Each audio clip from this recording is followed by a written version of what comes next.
Time to play Jake Hunter Detective Chronicles for the Nintendo DS. Made by Grown, the Teresia devs. That's one of the least favorite games on DS is Teresia. One, because of how it is. Two, because of the localization being very bad, so made it hard to understand. But also mostly because of how it is. It's probably going to be as painful as that game is, but who knows. I've heard not good things about this one, but it should be funny at least. That's at least a good thing. That being said, yeah. This is a collection of, not 5 actually, but 3 Jake Hunter games. Which, this is the first time this series ever been released in the West at all. It also marks the series' 20th anniversary. Apparently it was like a Famicom series initially, if I recall. Something like that. It's from what I read about like a couple weeks ago, I think. Like a month ago, I think, at this point. Yeah, the localization for this game cuts out 2 cases entirely that are present in the Japanese version. Which, like, in general, even beyond that, like, the translation is also just universally criticized being very poor quality. Which, again, doesn't surprise me. There were typos galore, and just so many things going on with Teresia on DS, which came out, like, sometime after this game. And its re-release as well, which... Yeah, this game was notoriously bad for its translation. It actually got re-released and came out alone in North America as Jake Hunter Detective Chronicles Memories of the Past. Which actually added in all 5 stories instead of cutting out 2 of them, and the localization's better too on top of that. So like, yeah, we'll play that one eventually down the line, but strap in for this one in the meantime. We're gonna play 3/5 of the game essentially. that's how this one's gonna be. And since Big Law gave me a card of this game about a year and a half ago, I think, at SGQ 2024, if I recall. We do have a card of it to show off here too. And on top of that, I do have the manual here, and I just want to show this off because on the back is the advertisement for Super Dodgeball Brawlers. You can barely see that because of my lighting, but yeah, just wanted to show that off too. On top of that, all right, let's do it. I'm guessing Sideways game. Is it a Sideways game? It's not. Okay.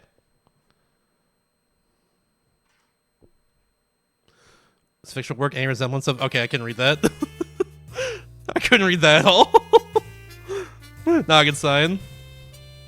Well, I guess it's the opening. It's fine. It's short, but still. Press the A button or starts. PTABOS. Patabos. I knew it. That's the killer. I don't know. Let's go.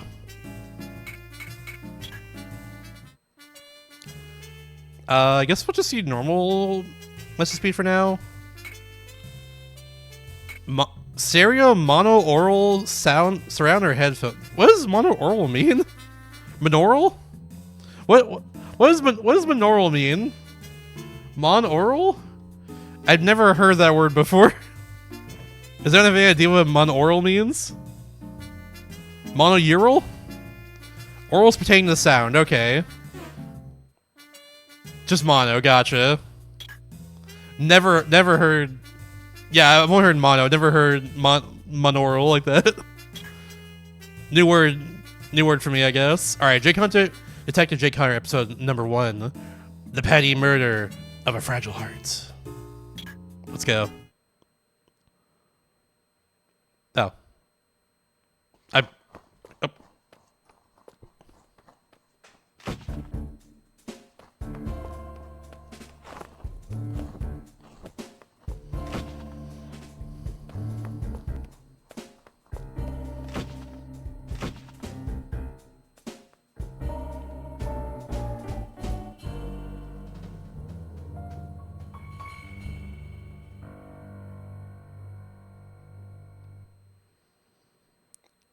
Right out the gate, I was not expecting animated cutscenes. I mean, that's already a decent sign, I guess. That this could be like not as bad as people say, but we'll see. I'll probably regret saying that too. What? There are no witnesses? No, sir. We've been interviewing people, including passersby, but... Looked around as it says. Espicio Central Park. I was staying in the park at the center of Espicio. Is that so? Okay. Keep it up. As I let out a sigh on the fresh-cut lawn I realized summer was fast approaching. It might prove difficult to uncover who did this to you. Then I closed my eyes as I said a small prayer. The thing before me was nothing like the beautiful park. That's so true. Normally it's not dead people in the park. Sir? Huh? What is it, Yulia? Would you like another cup of coffee, sir? Huh? Coffee? What is that? Get out of my face. Oh? It's empty. True. I guess I didn't notice. Is something on your mind? Not really. I was just thinking about you for no reason. Thinking about you. What? You're thinking about me? Yeah. It's been about a year since you started. Oh, that. Oh, okay. That's it. Yeah, so this is definitely strange so far. Inspect her? Okay. Her name is Yulia Marks. She's my only employee here. It's been about a year since she arrived, but she's an invaluable member of this agency. Oh. Stop staring at my bed. I guess talk to you randomly. Hey Yulia, how would you describe me? Let me see. I don't believe I can sum you up in only one word. So I'll say no words then. You got it, boss. Hey Yulia, how would you describe yourself? Me? Well, I see myself as a patient person. Lately we've had more clients, so the business is doing well, right? Yes, it is. I'm just happy we're no longer in the red. You should be too, sir. It was just then that I heard footsteps coming up the stairs from behind the door. Let's go into the office then. That's so true. Use this room located in the Tripudio district as both an office and a home. It's not very big, but I like the location and the relatively quiet environment. I guess we're supposed to go to the entrance then. Let's go out the window! It's office located in the Tripudio. People have different opinions about the city, this town, but I like the uniquely mixed feel of it. The door, footsteps stop and the door open. There's Scott Kingsley, a police officer from the Hospicio Police Station. Johnny Chin, for real. Hey King, what brings you here at this hour? Jake, I came here on business. It's about this homicide. His out-of-character friend who looks so depressed.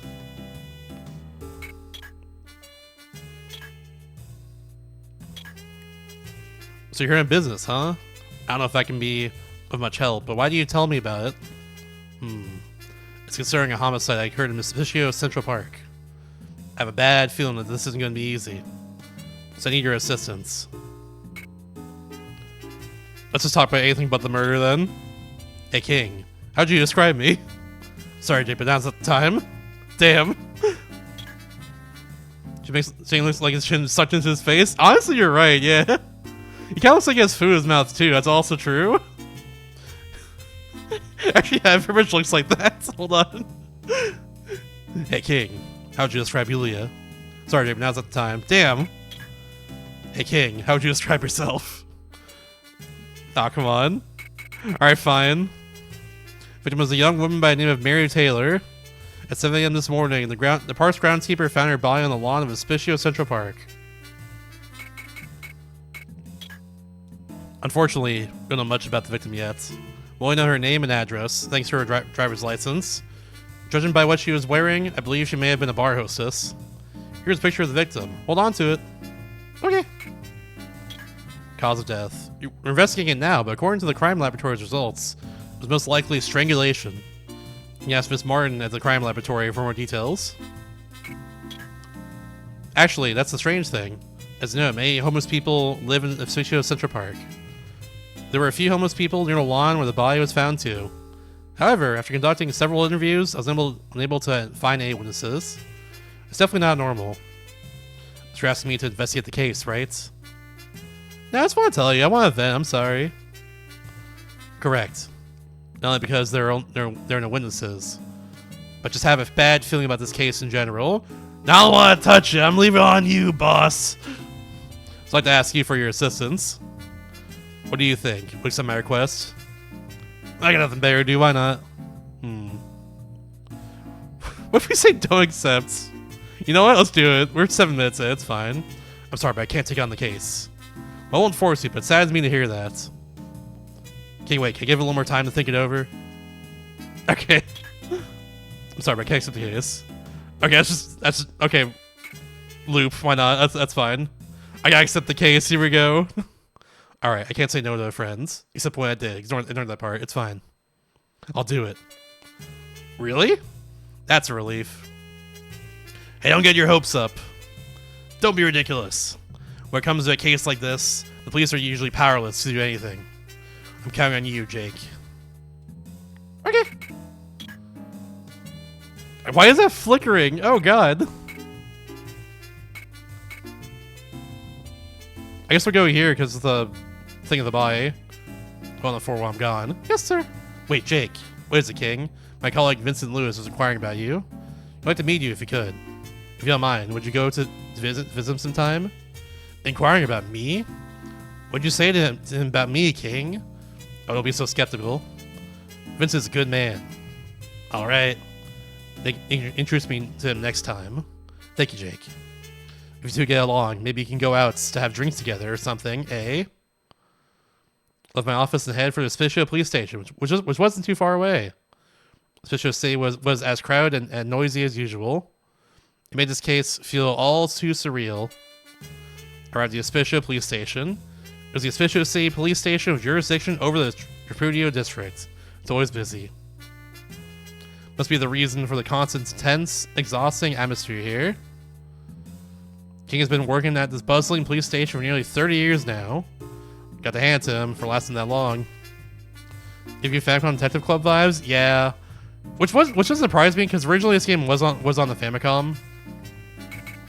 That makes sense, I would say. Yeah, Crime Lab's where I go for sure. I'm sure in the back like broken bones. I missed it then. Whoops. Excuse me, sir. Where are you headed? To the crime lab. Probably interest got in the way. Alright, we'll just look around then. Yep. Fine, I'll do that. I'll talk a word if I have to. I'm down.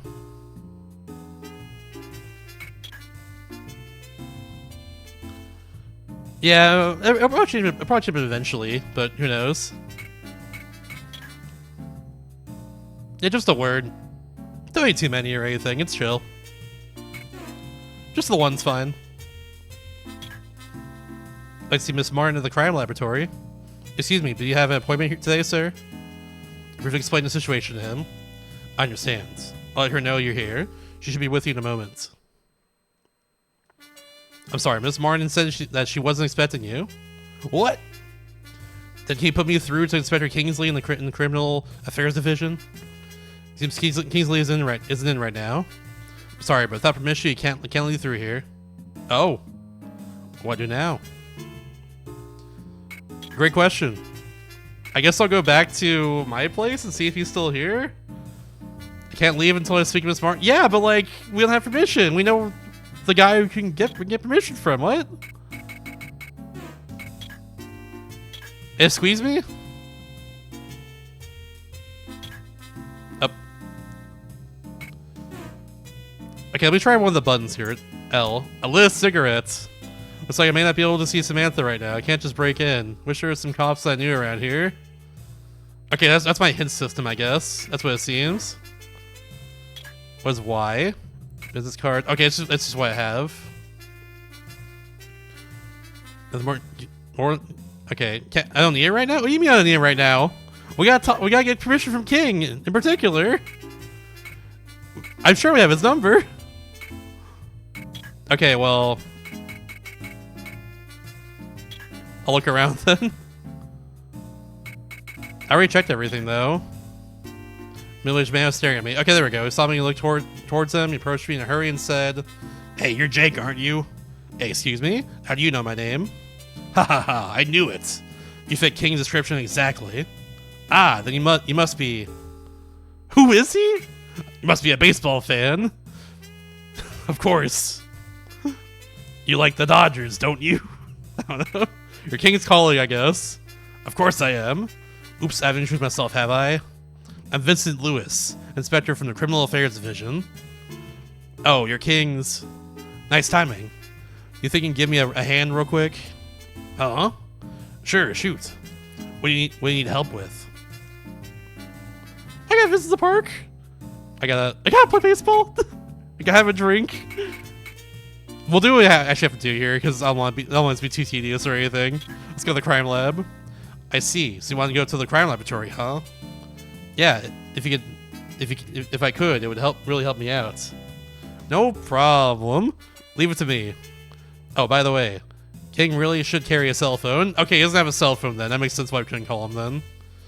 You never get a hold of him when I really need to. Well then. No problem. No problem. I'll talk to the receptionist in the crime laboratory for you, okay? Really appreciate it, Mr. Lewis. Don't worry about it. You can just buy me a drink next time. Damn, I could have said the option then. Frick.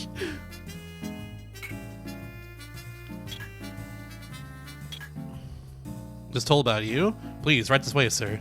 Thanks.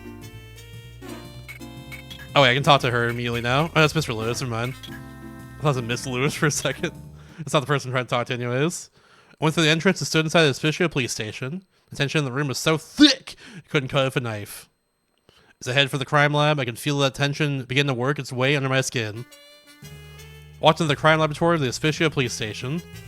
Imagine the crime lab crowded with machines and decorated by documents strewn across every surface. Wait, what? I'd imagine the crime lab crowded with machines and decorated by documents strewn every surface. Oh, I can't imagine that. Oh, never mind. I thought it was leading into something the way it's phrased. I guess that's the translation right there. I guess I was wrong. When I arrived at the entrance, a woman approached me.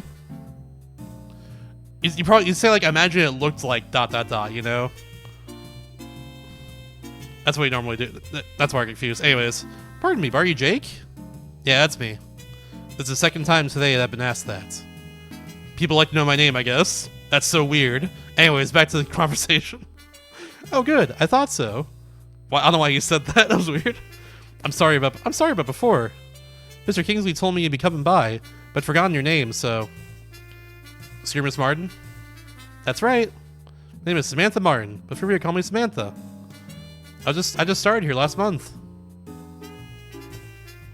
It's been pretty hectic since.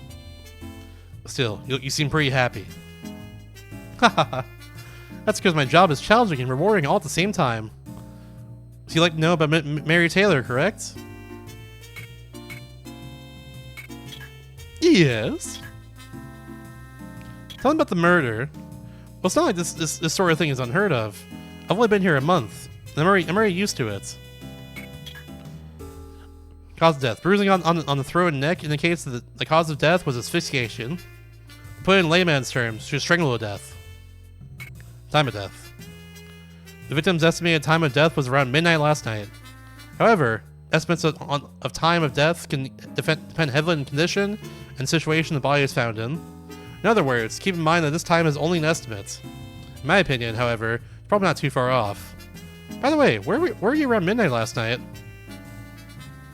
Don't worry about it. Anyways, criminal profile. Based on the bruising on her neck, criminal is high as around 5'9", with over 15 kilograms per centimeter squared of grip strength. Damn, she really... I guess you're supposed to measure that, but I did not expect that for sure. Criminal is probably male. Alright, victim stuff. The victim's belongings found in the scene remain intact. There's no evidence of her valuables being rummaged through, and the clothes aren't damaged at all. This makes the case that much harder to solve. The belongings found at the scene are on the shelf, if you'd like to take a look at them. We're already finished examining them for evidence. Alright, I should inspect that then. I put on the rubber gloves that Samantha gave me and inspected the victim's belongings. I've never been able to get over feeling a little guilty for touching a victim's belongings. There's different music. Inside the high-end purse, there's a wallet, an accessory pouch, and a cosmetic case. Alright, so the wallet doesn't look like there is any cash missing. There's also her driver's license, which shows her home address. If you visit her home, please call me at this number so that I can tell the officer on site that you're coming. Who is it? I guess I was supposed to be Samantha saying that? I don't know. I got her number. It'll be very helpful during the investigation. I guess that was what the yellow text is supposed to be with Samantha saying that, but I got no idea. Alright, victim's clothes. Not much damage to the clothes, although they are quite colorful. Although expensive, her clothes are so flashy that most people wouldn't normally wear them. Accessory pouch. An accessory pouch with a tissue packet, a handkerchief, pencils, and a cell phone. Rumor has it that those who keep their cell phones in an accessory pouch tend to have certain occupations. Alright, the cell phone itself. A cell phone is like a treasure trove of information in today's society, especially a flip phone. It's got contacts and shit. It's got Snake on it. Oh, baby. This alone would provide a great deal of information about the people she was close to. Although there are still some people who don't have a cell phone. King, for instance. To my amazement, she had over 400 contacts. Oh my god, yeah, what the hell? Mary Taylor must have been quite the social butterfly when she was alive. If you need that, feel free to take it. Upload a backup of the information in the cell phone to my computer.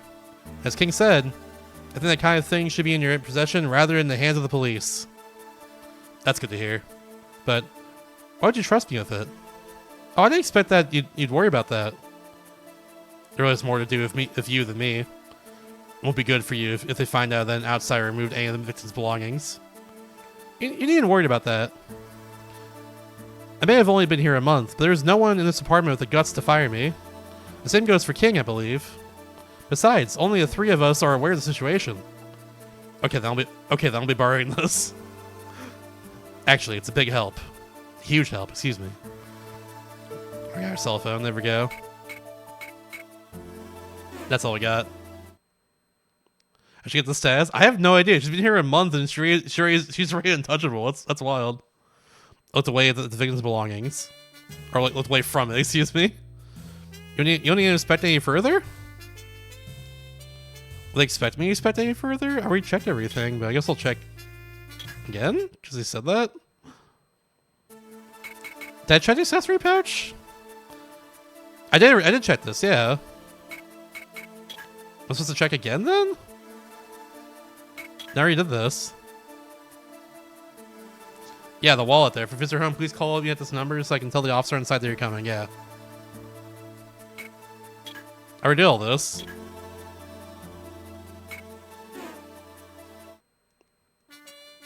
Why did you say that? That's misleading. Whatever. I guess I'll go... Oh. Okay. I'll talk to Samantha then.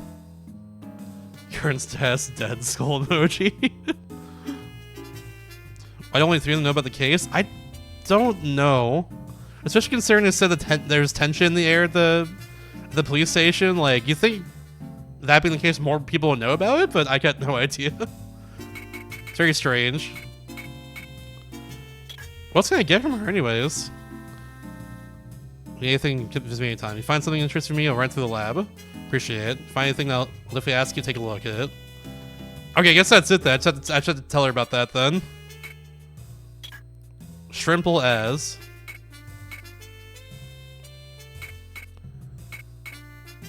I don't know what the building is for. I mean, might be where Samantha lives. Thank you for everything. I appreciate your help. Now that I've received enough information from you, I guess I'll see you later. Sure, anytime. Shut door behind me and left the crime lab. I arrived in front of the Alta building. A seemingly limitless stream of humanity bustled to and fro, filling the streets and sidewalks. Tens of thousands of people walk through this intersection every day. A huge television screen looms over the crowd, gives glimpses of other worlds while surveying our own. I'm assuming it's not where she lives then. Young people stare at their cell phone screens to kill time as they wait for their lovers or friends. There's a distinct liveliness about this place. Jake? Is that you, Jake? Sound familiar face caught me off guard and I turned to see where it come from. King. Yeah, I know, honestly. You could just say, I got everything I need, goodbye, but no, it's just, just got all the information I need from you on this one. See you later, you're no longer useful to me for now. I don't know. It's very odd, I'm with you there. How's the investigation going? You're not slacking off now, are you? What brought you here, King? Why does he say it like that? Interviews, of course. I've been searching for Mary Taylor's workplace by showing her picture and asking around. You forgot about it already? I'll tell you one more time, alright? A body was found... Why are we... I did not forget about this, what? Ms. Matthews, the park's groundskeeper, is the first person to find the body. That's new information. You didn't tell me that before. However, there were no witnesses. Unfortunately, there are no major leads on her yet. Went so far as her name and home address. Alright, Samantha, did you go visit Miss Martin? She's been unusual, but I find that quite endearing. Although I don't know how well the two of you will get along. I tried talking to them as well, but they weren't very cooperative. I don't believe they will warm up to us anytime soon. Regardless, just be patient. You'll get your chance. Shouldn't say too much about myself at this age. After all, it's accomplishments, not words, that define a man. Wouldn't you agree, Jake? But you can tell me something, I don't know. Definitely not supposed to be here yet, though. So I'll just get back to my interviewing then. Yeah, I come back there later for sure. Let's go to the park next. I said goodbye to the king and started walking towards Hospicio Central Park. You definitely monologues a lot, that's for sure. Thank you for listening. Thank you very much. We're playing J.K. Detective Chronicles for Nintendo DS. It's like the interview portion. It's like the investigation portions of Phoenix Wright, I guess. It's the best way to describe it. But it's got a boss translation, which we haven't seen much of yet so far. We will eventually, for sure. I arrived at the entrance gate for Hospicio Central Park, the scene of the crime. The park overflows with greenery. It's so peaceful, you never imagined that it's right next to the Capitol building. It's hard to believe murder could happen in such a place. As I looked around the park, a man with a large broom caught my attention. I realized he was probably the groundskeeper. Let me go around a little more. It's a map of the park. The park is so large that it's almost hard to believe it's in the middle of a big city like Hospicio. The scene of the crime was down that path. There are some trees in the way, so you can get a look at the crime scene from there. Alright, the groundskeeper. He's the groundskeeper of this park. According to King, he was the first person to find Mary Taylor's body. Let's try asking about it. But the trash can, though, it's more important for sure. There are no clues in it. Didn't really expect to find much. Never mind, it's very unimportant. Anyways, hello. Tell me about the murder, friend. About the murder? I don't want to remember anything about it, to be honest with you. I found her while I was making my early morning rounds. I was walking around the park as usual when I saw something strange on the grass. At first, I thought it was just garbage someone had dumped in the park. When I took a closer look, I saw it was a woman's body. I was in total shock. As a groundskeeper, I knew this kind of thing might happen one day, but I just felt so sorry for her. Hope the killer will be arrested soon. It was quiet, as usual, with a few homeless people here and there. Alright, the body. She looked just like she was sleeping. She looked so peaceful. Not much of a silver lining, I suppose. But at least it's something. Alright, homeless people. Live in small groups all over the park, each one with its own territory. Does that mean each group lives in a certain place? Yep. They kind of get nervous if you bombard them with questions, so go easy on them. The police have been too hard on them in the past. They don't trust cops anymore. I don't either. I see. I'll be careful.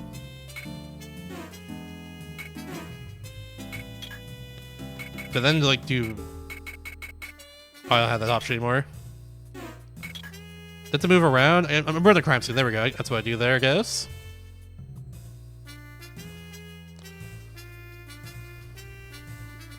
I've taught the groundskeeper enough. I should ask him more questions. What? Okay, sure. Guess we'll do that. Murder again. As while I was making my earworm. Okay, I already said this. We'll have to talk to them about. Do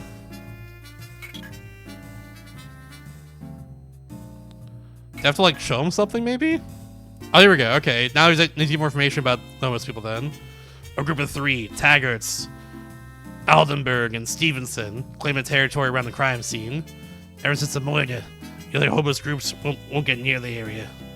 Those three are always together, so you should be able to find them if you look around the crime scene. Got it, thanks. I started walking down the path to the crime scene. A few minutes down the path, the forest opened up, and I found myself in a clearing. Fisher Central Park. This is the crime scene where the murder took place. The park entrance is only a few minutes away, through the trees. The tents of homeless people blend in as if they were just another part of the park. There were a couple of homeless people in that part of the park. According to the groundskeeper, they kept to their territories. That means some of them should have been around at the time of the murder. The white outline of Mary Taylor's body was still in the grass. Apparently Mary Taylor was lying here with her legs stretched out. I noticed 3 homeless people staring at me near the crime scene. I figured they were the 3 homeless people the groundskeeper had mentioned. It looked like they might give me some trouble. I had to try talking to them. Let me do the trees first. Lush forest surrounded this large open area in Speecho Central Park. I feel relaxed every time I visit the park. Couldn't believe murder could happen in such a place. Well, the White Island's usually a thing. Like, you know, how like they have like a chalk outline where a body is. That's like a crime scene thing usually. You have to move the body to investigate, you know. But still want to know where it is because that's useful information, etc., etc. That sort of thing. Look at Smith and Pickers. I've never seen that show before. I'll take your word for it though. About the murder? I don't know. I don't know anything about it. Please leave us alone. I don't know. I don't know anything about it. About the murder. Why should I tell you anything? That's honestly so fair. I told you, I don't know. I really don't know. Please forgive me. Hey, who do you think you are? When I say I don't know, it means I don't know. Enough is enough. Mind your own business. Don't blame us. I don't know anything. I'm gonna keep talking to them. Unless... Oh, I'll try not to do that. There. Stop bugging us about this already. He looks down on us because we're homeless. You don't talk to him at all, alright? Who's he in this situation? I don't know. Seems like it's going to take a while to get through to them. I should come back some other time. Alright. Yeah, out here harassing homeless people. Come on. Where do you want to go? Don't leave. What? Is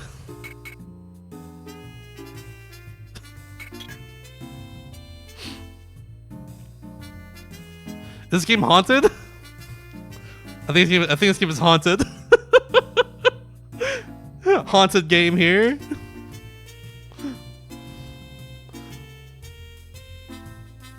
I'm gonna go and just screenshot both screens real quick.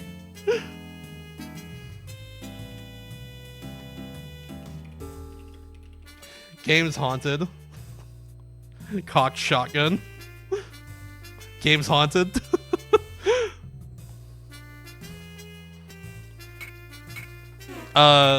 If we're not leaving, I guess we're back to the entrance to talk to the guy. Probably can't get any more information out of them. I'm curious why they acted that way around me, but I'll come visit them again some other time. We're back to the entrance again.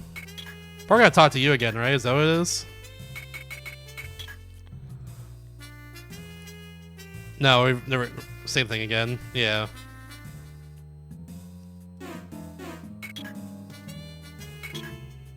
Okay, let's go somewhere else. Freaking don't leave. It's because it says don't leave right there. That's why, but like... Yeah, jeez. Okay, anyways. Okay, now we'll go over here, I think? I figured I exhausted all my leads for that day. I decided to leave the park and made my way towards the Alta building. Once again, I arrived in front of the Alta building. As usual, I was greeted by the hustle and bustle of the city. Many different kinds of people can be seen walking up and down the streets. It's the usual scene in front of the Alta building. With its vibrant colors, the huge screen seems to reach out to the onlookers. I read oinkers at first. It has an odd color, look somewhere in between blue and gray. This is the sky of Vespuccio. It's all the smog, I swear. Like the city itself, the sky was a mishmash of many different colors mixed together. Okay, nothing here for now then. Guess we'll go back to the police station? Right, to switch to police station. Kind of looking at the police officer is staying near the entrance. I was just told about you. Please direct this way, sir. Okay, yeah. It's just the same guy as before.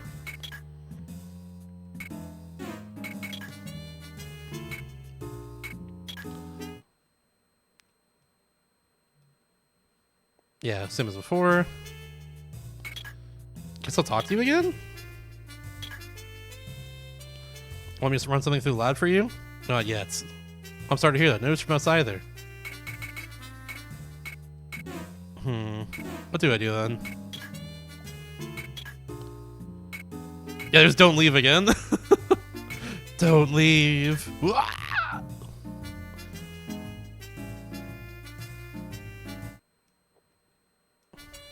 Welcome back, sir. Thanks, Yulia. I had an investigation to go today. I found some leads. I think I'm gonna go organize them in my office. Alright. I'll bring you some coffee in a minute. That sounds great. Thanks.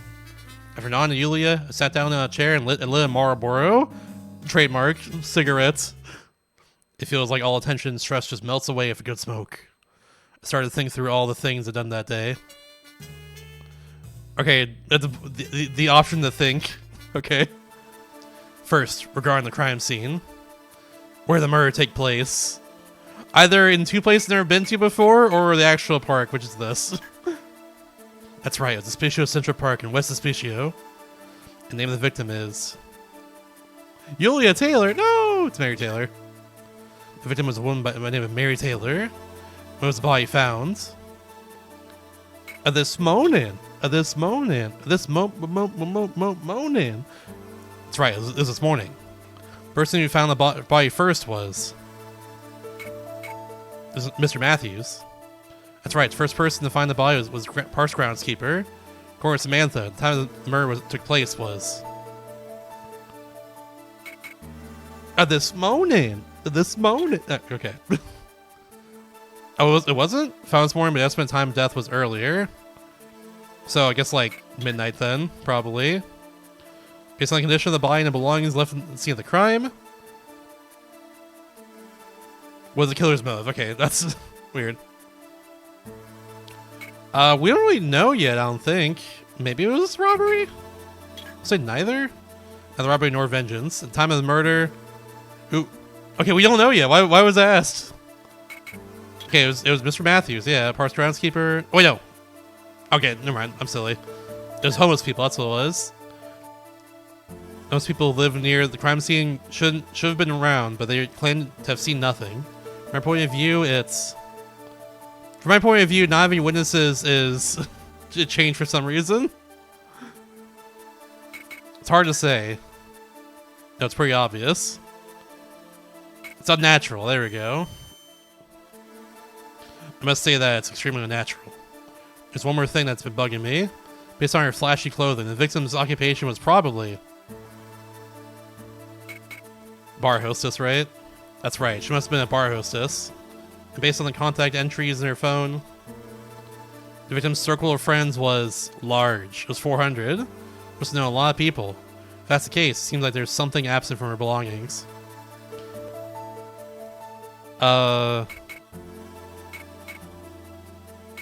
Cosmetics, I think?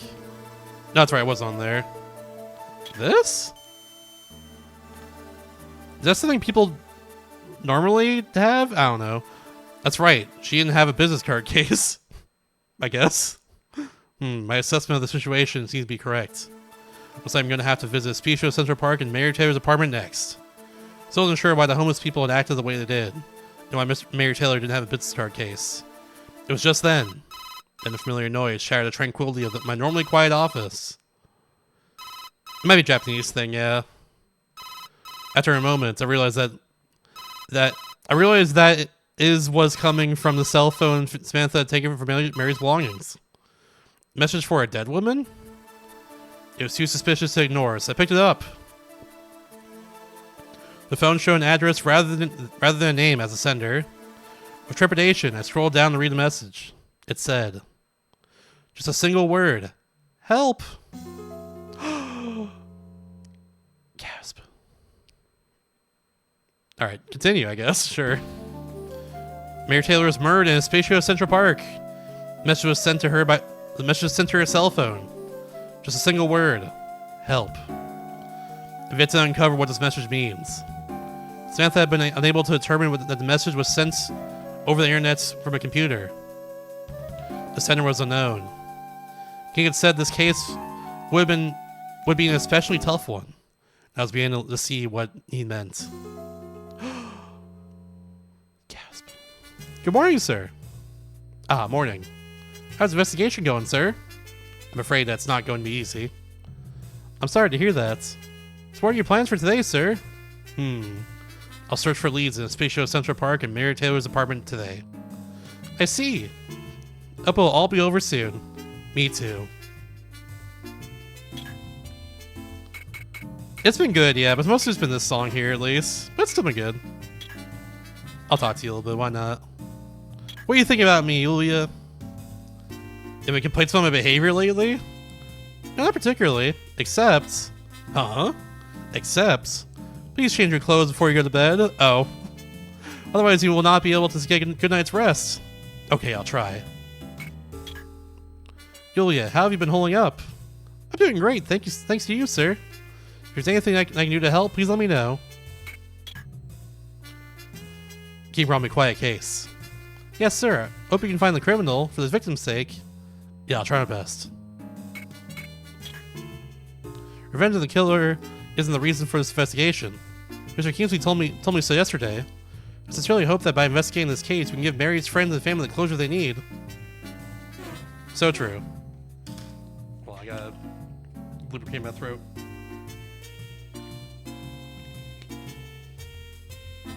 Weird way to say drink of water, but, you know, whatever.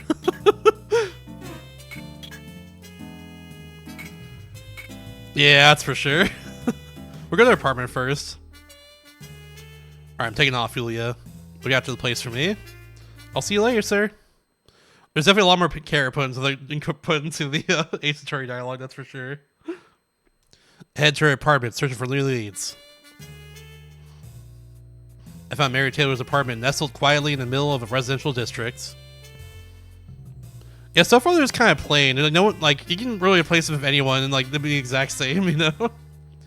Hope I might find some real clues here. Wait a second.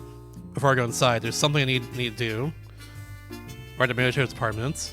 What does that mean? We'll just look around for now. Look around, but no one's on the streets. But a little later, two middle-aged women started to chat in front of her apartment. Okay, strange.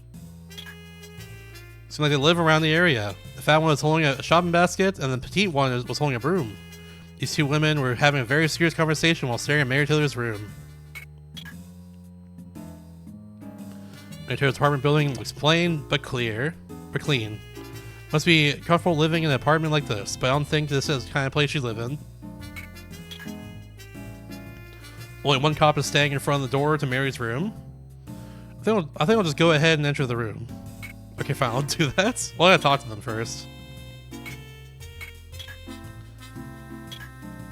Ah, about the woman that was murdered. It's pretty frightening news. I live in the apartment down the street, so I never actually talked to her. By the way, who are you?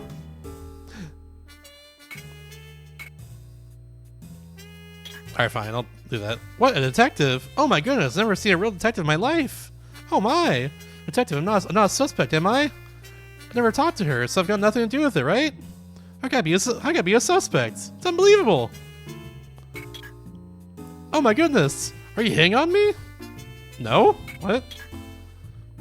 Anything usual. Let me see. My neighbor Shelly got really slim recently. How'd she pull that off? And you know what? Sorry, it doesn't have anything to do with Mary. It's been a while since I've completely wasted my time like this. Damn. Alright, the other woman. Let's see what's going on. Oh, that's right. You want to know about Mary? She used to live next door. She was such a nice girl. I don't know who did this to her, but how cruel. Even with her illness, she was always working so hard. Her illness? I don't know much about it either. I heard that she had some kind of heart disease. She told me that sometimes it would make her completely unable to move. Anything else? Let me see. Lately, a stranger had been coming to her apartment quite often. He didn't look like a criminal or anything. And she looked like the exact opposite of a criminal. How should I put this? A civilian! Ah! He looked very professional. I see. It's about all information about Mary I could get out of them. Well then. Well, I have to check her room. But I remember I was told to call somebody before I entered her room. I mean, there's one more dialogue option, so might as well just do that real quick. Nothing in particular. I don't understand why a nice girl like her had to die. I really pity her. Okay, that's it then. Cool. Oops. This button. That's the right one. Now use the cell phone and call Sammy. That's Marge. The Science is Crime Lab. Yeah, I know. Sold car. We're checking things out here. Yeah, exactly. Why I was getting the profile on her. I knew that. I know about her already. Hi, this is Samantha. Hey, Samantha. It's Jake. Oh, hello, Jake. How's your investigation going? Is everything going well? Yeah, about that. Can I get permission to investigate Mary Taylor's apartments? Oh, of course, of course. I'll inform the officer at the apartment about you.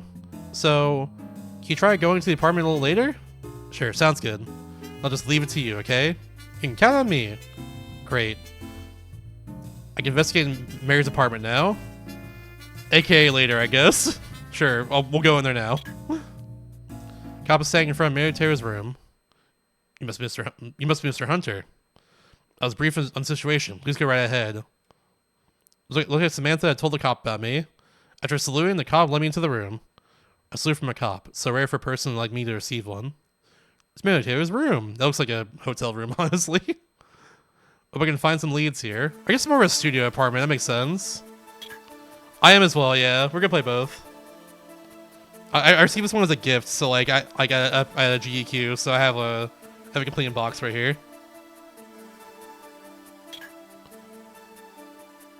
There's about 45 square feet of a dining room and kitchen. It appears she kept it clean and organized. Many bar hostesses were sloppy, but she must have been pretty meticulous. There are many different outfits hanging in the closet. Half of them are very flashy and colorful.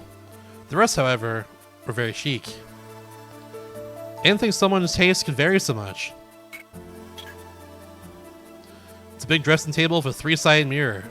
There's quite a few pieces of jewelry and cosmetics in its drawer. Not quite sure what to do, what to look for among all this feminine stuff. It's full of fashion-related magazines, but I found a few medical books in it. Next to the bookshelf, I found a bundle of business cards. If I come at this, a better localization. Yeah, exactly. There's two extra cases as well on top of that. But so far, localization's been like fine, I guess. There's been nothing like super egregious just yet. The localization. I don't know. It's very weird. Yeah, I gotta take a quick break. Twitch demands it. Got a food and table, etc., etc. Important. So yeah, I'll be back in a bit with more of this. We'll keep on inspecting the apartment and figuring out what's going on here. Most intriguing, but yeah, see you soon for that. Alright, let's get back to investigating here. Make cash for your Mega Man? Yeah, pretty much. It's a good song, honestly. Yeah, Mega Books. Mega Books are pretty difficult to read. A few post-its are stuck in the pages about heart diseases. She'd had that condition after all, it makes sense. Mayor Taylor's business cards have East Bar and the Tripudio District written on them. It's like she used to work at that place. It'd be a good idea to check this bar out. So I should probably should do that. There are more than 10 pairs of high-heeled shoes in the box, neatly stacked. Some are very flashy and colorful, and some are chic. Though the chic ones are covered in dust. The AV rack. An accessory box on a shelf above the AV rack. Get back to the top, I guess. Never mind. Okay. So I found out a place to check out. Never mind. I guess one of the things moved? One of the dialogue boxes has more to it, I guess? I don't know, that's weird. Why does it do that? It's done it a few times now. Her outfits taken in the closet, half of them are very flash and colorful. Yeah, okay, we read this. So what changed then? What?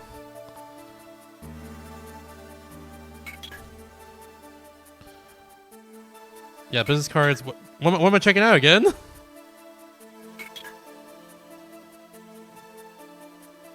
Yeah, I'm checking it out. Yeah, I know. Yeah, the AV rack. I checked everything again. Accessory box. Let's put accessories in this box. Their coins. Okay, this is different then. Okay, weird. Whatever. Her coins, pocket tissues, and her patient's registration card in the box. Patient's registration card is on top of the other stuff, but she must have been going to the hospital often. Okay, so here's what threw me off. It's something back to the top when new dialogue option opened up, I guess. Because now here's the patient card. That's new. Why did it do that? Whatever. There's a patient's registration card for the Eternus University Hospital. Eternatus! Sword and shield! Ah! According to the issue date on the card, it was over 10 years old. I checked this hospital out. Okay. Alright, check everything out here. Found a few clues. I should probably try somewhere else. Whee! Where do you want to go? Don't leave. Don't leave!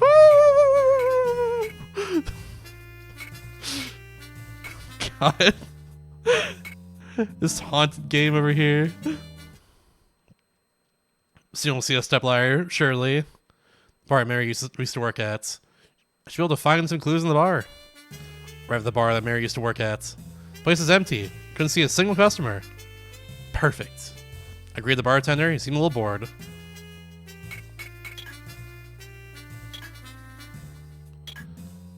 Is that the first thing you say when you come to a bar? Boy, where's your common decency? What? Okay. It's obvious, isn't it? This business isn't going too well. I kind of like it here, though. Unfortunately, individuals of taste such as yourself are becoming few and far between. Camus, is it? Come right up. What's Camus? Want to know about Mary? Yes, she used to work as a host. She used to be a hostess here. She was a nice girl. She's originally from a respectable family. Mary had been working at a first company before she started here. Why she quit? I don't know why she quit her old job. Wouldn't stick our noses into other people's business, you know. It was for illness. You should be working right now, Kim. As you can see, he's the only customer now. That's why I'm here. Can no longer talk to the bartender, I guess. We're completely ignoring him now. He's out of the picture. I just heard the news a minute ago. I still can't believe she was killed. She was too pure a girl to work in a place like this, you know? I could see in her face that she had been shocked by the news of Mary's death. Oh, she's not saying that anymore. It looked like she and Mary had been pretty close. If I remember correctly, it was some kind of heart disease. And she used to go to a big university hospital or something. Probably some hospital that's on the patient's registration card I found in their apartments. I heard she'd been fired because of her illness. She was a friendly girl. So many customers used to come here just to see her. One man, who I'm pretty sure was her boyfriend, came by pretty often as well. Yeah, I'd reset everything again too, so like I go here, I guess? Part Z. Okay, yeah. I think this one? No, I read that. Bar info, probably new, I think, maybe. Business has been very good lately. Even our regular customers don't visit us as often as they used to. What? About little old me? I was like Mary's mentor here. He was a college student, I think. He was pretty crazy about Mary. He used to visit her often. If I remember correctly. His name is Trent. Mary seemed to kind of like him too. Okay. Oh, I know. I just remembered. There was a man who was coming by looking for her recently. He looked pretty professional to me. It wasn't usual for Mary to have that kind of a rich man as one of her regulars. I was the only man she ever whispered to and talked with behind the curtain. She usually seemed very upset about the man leaving after man left, though. I see. Then got information from Kim. I'm sorry if I bothered you. Oh, don't worry about it, sugar. Please come by again sometime. Or where should I go next? Don't leave. Don't leave. Go to the hospital. The hopsicle. The patient's registration card found in Mary's apartment. There's no doubt that she used to go to this hospital. I should probably visit the hospital. I arrived at the hospital. Good writing. I'd like to start asking around, but because it's a hospital, I probably shouldn't. Talking to a doctor first would probably be best. There's a lot of open space and an extremely clean hallway. All I can say about a hospital this big is that it's pretty impressive. There are many men and women of all ages here. They were all here to have illnesses cured and injuries healed. That's a hospital right there for you. Just the thought of it was overwhelming. Yeah, Paterna's hospital, just like Sword and Shield. I said the same thing earlier, honestly. Wild stuff. It's the hospital's reception desk. There are a few nurses on at the counter. They probably know who Mary Taylor's doctor was. But I don't think an outsider like me can get patient information from a place like this. Then where would you get it from? I don't know what he... whatever. I thought there's more for some reason.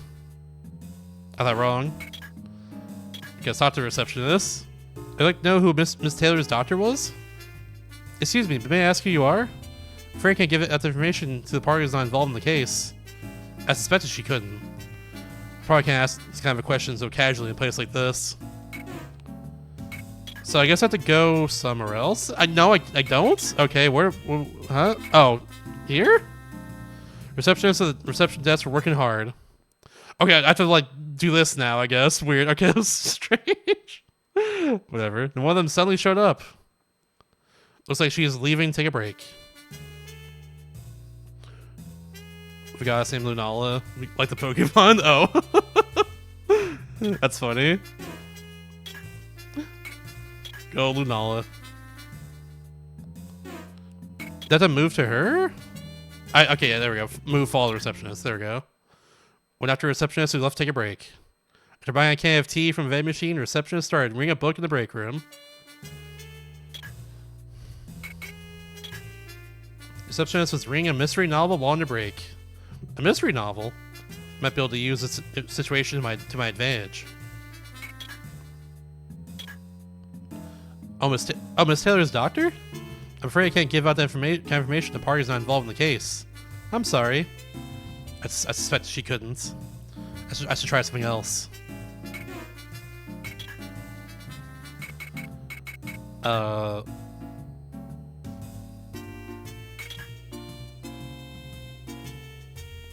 What else? I can't... Huh? I can't... There's other options. What? Okay, try something else. Maybe it's like... I think maybe if I give her the picture, she'll be fine with it. I can't even do that.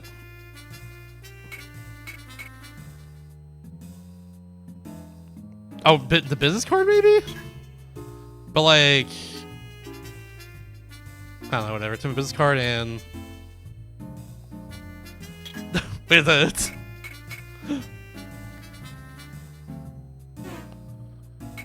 Now I talk to her, I guess? Really? Are you a detective? Okay, there we go. Okay, that's what I do. That's definitely some adventure game sort of dealio right there. It's definitely what that is right there. You can't just be like, here's my card. I'm part of the case. You have to like pull it out and that's a whole thing, you know, like whatever. Hey. Yes, I am. Oh, it's true. It says Hunter Detective Agency on it. That's true. That's my detective agency. I could have told you that. You think you could tell me who Mary Taylor's doctor is? Ah, all right. I'm not supposed to give you out this information, but if you're a detective, I'll be back in a minute. As soon as she had finished talking, she scurried off and was back about a minute later. She'd been able to find which ward Mary had been to on her visits. Thank you. I appreciate your help. Oh, don't worry about it. I'm glad I was able to help. Ah, if you don't mind, would you like to go out for dinner with me sometime? She seems to be very curious about what I do for a living. I gave her a generic response and made my escape. What the heck?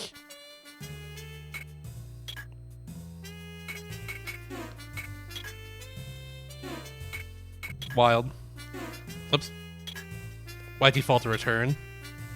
Hey, excuse me. Yes? Ask the location of the ward at the reception desk. I assume I have to move there now? Yeah, there we go, okay. I head for Mary's ward, hoping to find some answers. The distinctive smell and feel of a hospital always makes me feel a little nervous. I finally made it to the medical office where Mary Taylor's ward was located. Excuse me. The female doctors and nurses stare at me as though I was someone suspicious. All of a sudden, the male doctor stopped me. Ah, please give your patient registration card to the receptionist and wait for your turn. I'm sorry, but I'm not a patient.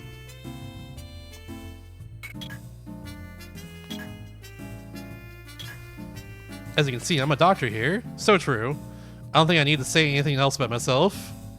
She seems to be on guard while talking to me. Miss Taylor? I'm sorry, but may I ask who you are? I'm afraid I cannot give out patient information to a partner involved in the case. Alright, fine. Freaking...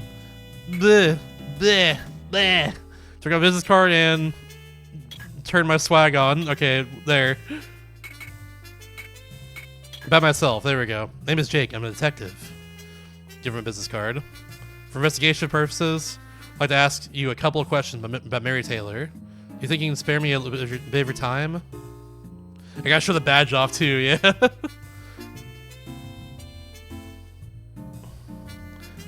Oh, pardon. My name is Sarah Travis. Unfortunately, I was not Mary's or Miss Taylor's doctor. Miss Taylor's doctor was Professor Klein. However, he's not in today. Is that so? Do you mind if I ask you a couple questions? I suppose. You don't seem like a bad person, so I'll answer what questions I can. He's not patient yet. Soon. My relationship with Miss Taylor? Yeah. You almost called Miss Taylor by her first name a second ago. Most people only use someone's first name when they're pretty close. So I just assumed that you two were close. It's true. I wasn't her doctor, but I did meet her several times before. She was so warm and friendly that we just started talking.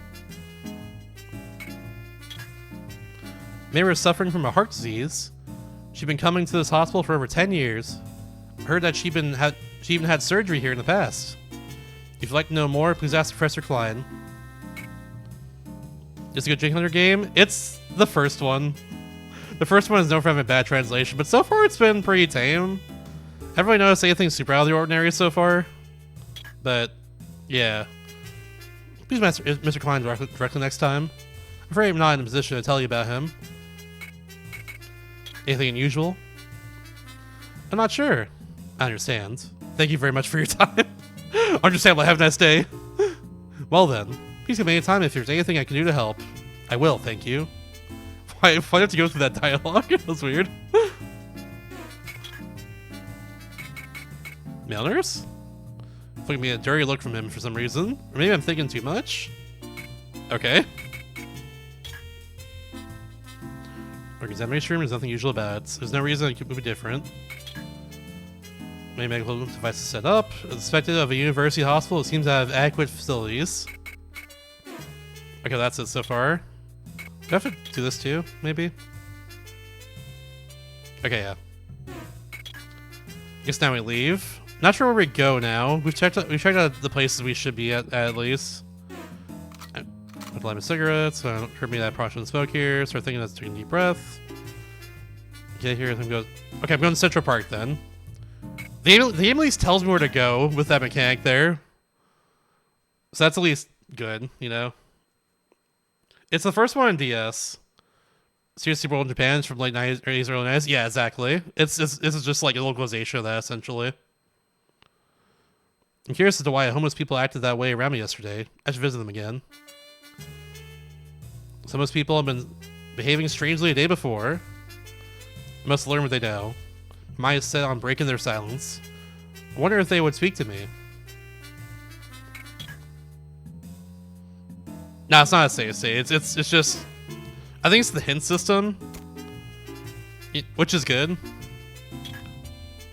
least makes it so don't get lost for a while. It also kind of just like ruins the adventure in a way because it's like tells where to go immediately. But that's better than not knowing, I guess. If you get stuck, I don't know. It's weird. These made mystical sounds. They blew in the winds, and know it's kind of place that still existed in this Spitio. Sleep in thought. I didn't notice when I arrived at the crime scene. Also, we were here yesterday. Why is it saying all this? Whatever. Many homeless people's tents were clustered around the area. I see the homeless people that I met yesterday. Wonder if they'll speak to me today. Let's see. Where's the third one? I don't know anything about the murder, so please leave me alone. Please. It didn't work. Their attitudes haven't changed one bit. Detective. Huh? May be able to get something out of him. Okay. Mr. Aldenberg. I don't know what you know, but I would like to. What can you tell me? For the murdered woman, Mary Taylor's sake. Hey kid. You understand, don't you? I don't want to talk to you. I don't want to talk to you. Hey, here comes food. Hey kid, are you coming? Following Stevenson's lead, Tagger and Aldenberg began running toward the north side of Central Park. Other homeless people were moving in the same direction. Guess we'll go too? Yeah. Went after the homeless people. Wonder what's happening over there. I finally caught up. Most of the park's homeless people had arranged themselves into a line. At the head of the line, about 10 men and women were handing out something to the homeless people. I didn't do that. Everyone walk. Go see you around, gamer. Thanks for watching. It's north side of a spacious Central Park. The dirt was packed hard from use, but it felt like I was in the woods with all the trees around me. That's like what a park is, I guess. Kinda. A mini woods, if you will.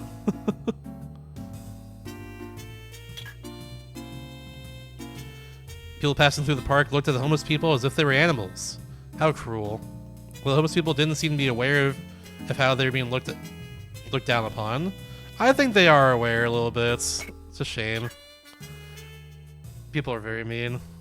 They're lining up to receive something that some men and women are handing out. They all have big smiles on their faces. They're handing out food and clothes to the homeless people. Hooray! They're probably some kind of a volunteer group. Many of them seem to be students. They might know something about the homeless people. They seem too busy to talk. Mr. Tagger and Mr. Aldenberg are also in line. I think I'll try to talk to them. Alright, I guess we're doing that. They're a volunteer group. It's some kind of an outreach program offered by Eternus University. I couldn't care less about where it comes from. Just as long as I get some food. Excuse me, Mr. Taggart. Please don't. I don't know anything. Mr. Taggart left in a hurry, almost as if he was running away from me. Yeah, so far for sure, yeah. Which is good, especially for the time this is released. And especially because this was a remake of an 80s game, 80s, 90s game. They give us food and stuff. They're very nice people. Excuse me, Mr. Aldenberg. Wait a minute. Hey! What the hell are you doing there? Are you coming or not? Mr. Aldenberg disappeared into the crowd of homeless people. They seem to be tied up with handling the homeless people. I guess I follow them back? No. Don't leave. They're like, yeah.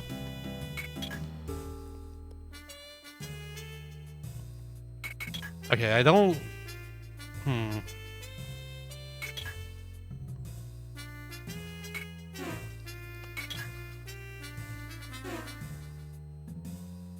Okay, but... I'm supposed to leave the park now? Okay, they didn't tell me that. That had enough leads for now. Okay, so we're just going back. Okay, so we're just going back here. Then this is the end of this section of the game, I guess. Let's head back to the office to organize my thoughts. Welcome back, sir. Thanks, Julia. How did it go today?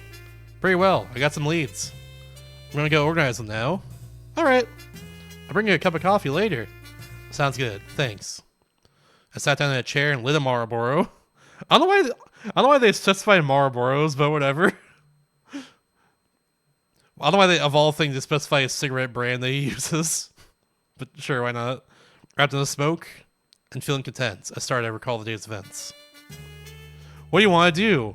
Use the brain cell. I learned a lot of new things about Mary that day. First, she used to suffer from disease. A heart disease. It was a heart disease. Her disease had required many hospital visits. The hospital's name was... I think it was this one? Yes, that's it. It's Eternus... Okay, it's abbreviated. That's why it's confusing to me.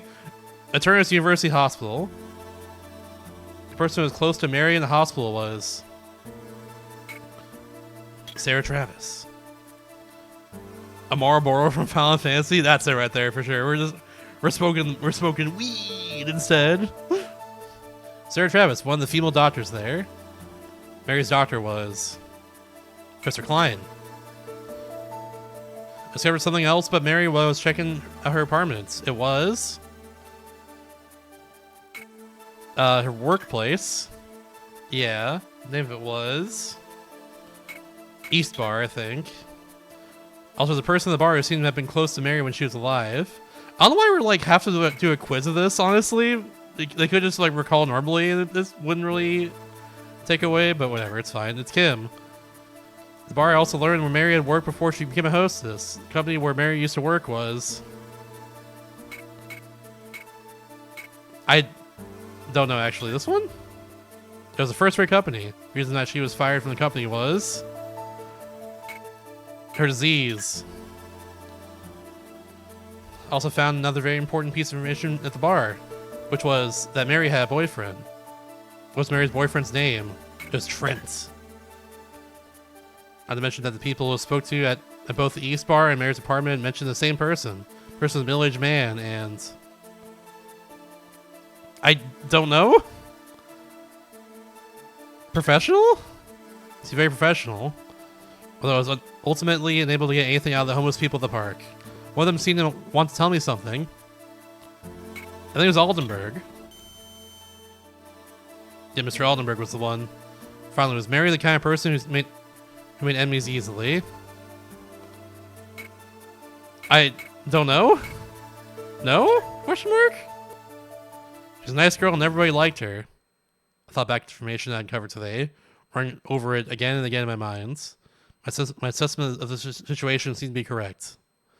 It was true that I hadn't figured out a motive or found a suspect. However, I felt that the information I uncovered that day would give me some strong new leads.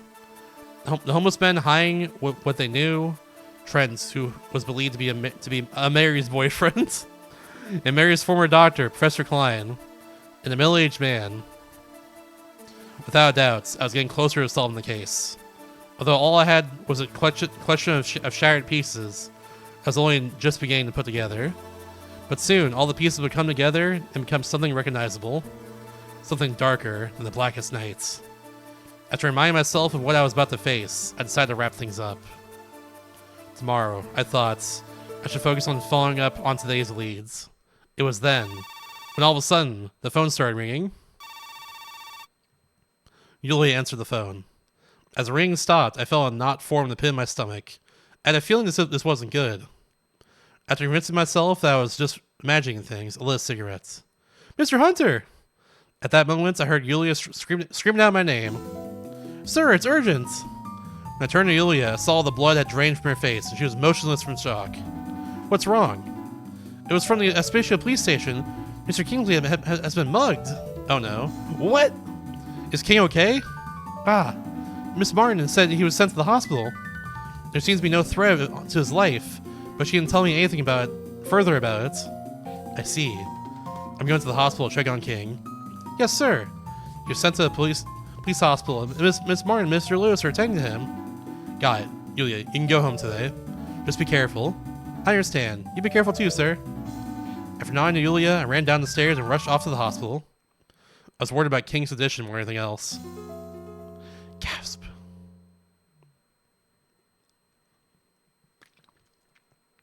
Yeah, same here, honestly. We got the text with like the address and the subject line or whatever. It's also his help, and we just ignored that the entire day for some reason. Actually, maybe the address was her apartment? No, we knew about her apartment from the police station. Yeah, we ignored that. Why did we do that? That was weird. Good point. Very strange. I'm with you on that one, now that you bring it up again. That is a weird detail you just like didn't do anything with. Mr. Kingsley has been mugged. Julia's words kept echoing around in my head. Inspector Scott Kingsley, the Spishua Police Station, is not just a colleague. There's difference in our status, but Inspector Kingsley, or King, is like a brother to me. A man who shares the same point of view. That sort of thing is rare in Spishua. Now that man, my friend, has been attacked. I said a heartfelt prayer for him as I ran through the dark hospital hallways and burst through the door to his room. Are you okay, King? I saw King with a bandage around his arm and Mr. Lewis by his side. What's going on? Why are you running around the hospital? King, I'm glad you're okay. What? I heard that you'd been assaulted. I just assumed that you were beaten up pretty badly. Oh dear, forgive me. I didn't mean to make you worry. But as you can see, I'm as healthy as RoboCop. What? How's the transition been so far? Honestly, not too bad, weirdly enough. It might be worse in the other two cases in this game, but so far his first one's been fine. There's been a few like weirdly written sentences here and there, but it's been few and far between. So far it's been like weirdly okay. Seriously, you're one hell of a lucky guy. They took a real screenshot of a hospital for his background. They might have, honestly. Yeah, they might have, honestly. I'm not sure. It does look pretty real. Yeah. It's definitely, you know, shrunken down to a smaller size to make it work, but yeah. Might need update release because there's included 2 of the 5 cases, original cases. Yeah, exactly. If anything, that's why they updated it for later, but I have no idea. This patient's room in the hospital. Who's come in to talk to police station 2 for security. The station, a cop outside King's door. He had a bandage around his arm, but he didn't seem too serious. Mr. Lewis is holding a bat for some reason, even though he's in the patient's room. King, you're going to stay here tonight, right? Here, you can keep my bat, so if you see anyone suspicious, you'd be delivering daylights out of them. Vincent. Thank you, but you can hold on to your bat. That rules, honestly.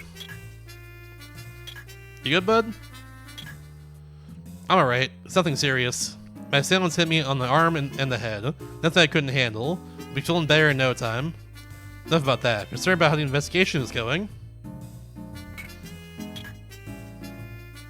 It was earlier this evening. I was conducting interviews in the Tripudio district. It's quite embarrassing, actually. I was suddenly attacked by it in the back alley. I made the biggest blunder that a cop can make. It was 2 young men. They were probably still in their teens. The weirdest thing was that once they found out that I was a cop, they ran away. The 2 young men seemed quite shaken up about it. They said they got the wrong guy. They mistook King for somebody else. That means... You're right. That probably means another person will be attacked, Jake. Could be us. Wouldn't shock me. I panicked a little when I heard him mugged. But Kingsley's not the kind of old man who's going to die that easily. Nothing in particular, really. I'll show those little punks what it means to be on my bad side. I'll set them straight. He's right. I wouldn't want to be on his bad side. Oh. Come to think of it. What happened to the baseball game? What? Oh boy. I have no clue. What? You're useless. Oh, Vincent. The scores are... I knew I could count on you, King.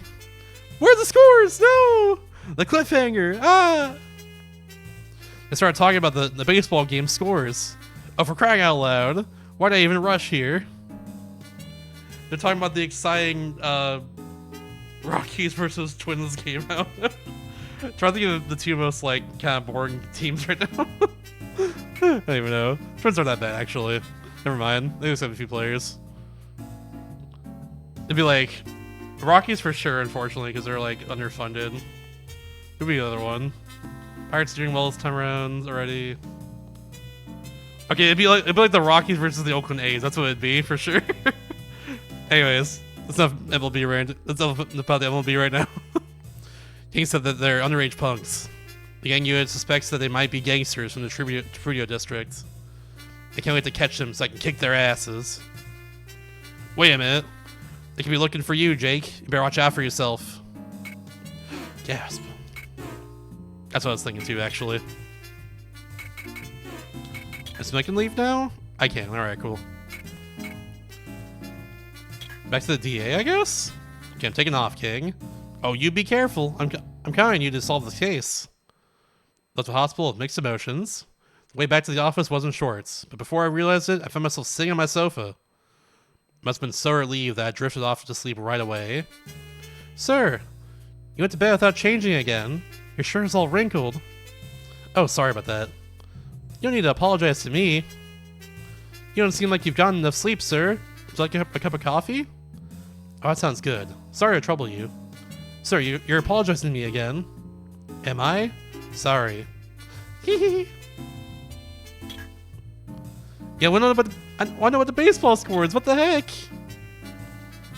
So she got enough rest yet either. She must have been worried about King as well. She looked tired. Let's just talk to her. That's all I gotta do. King just got a few scrapes. Oh, phew. Wasn't anything serious then. I'm so relieved. The criminals that roughed King up were apparently a pair of teenagers. Even if they got caught, Mr. Kingsley would still be worried about them. Yeah, I think you're right. He probably wouldn't put them through a formal prosecution or anything. Oh. This opened up right here. I was a little confused.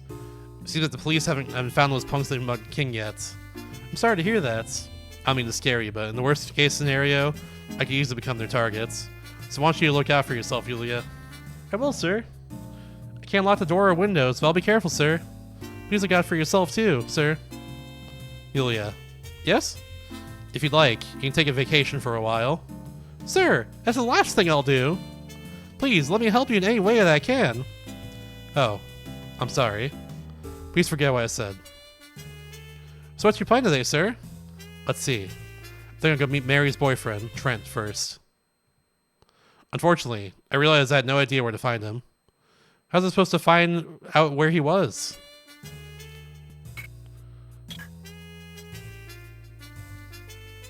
Mario does something as if you feel to get up. That's wild. Where should I go? I think I'll just stick around here for a long... What? Huh?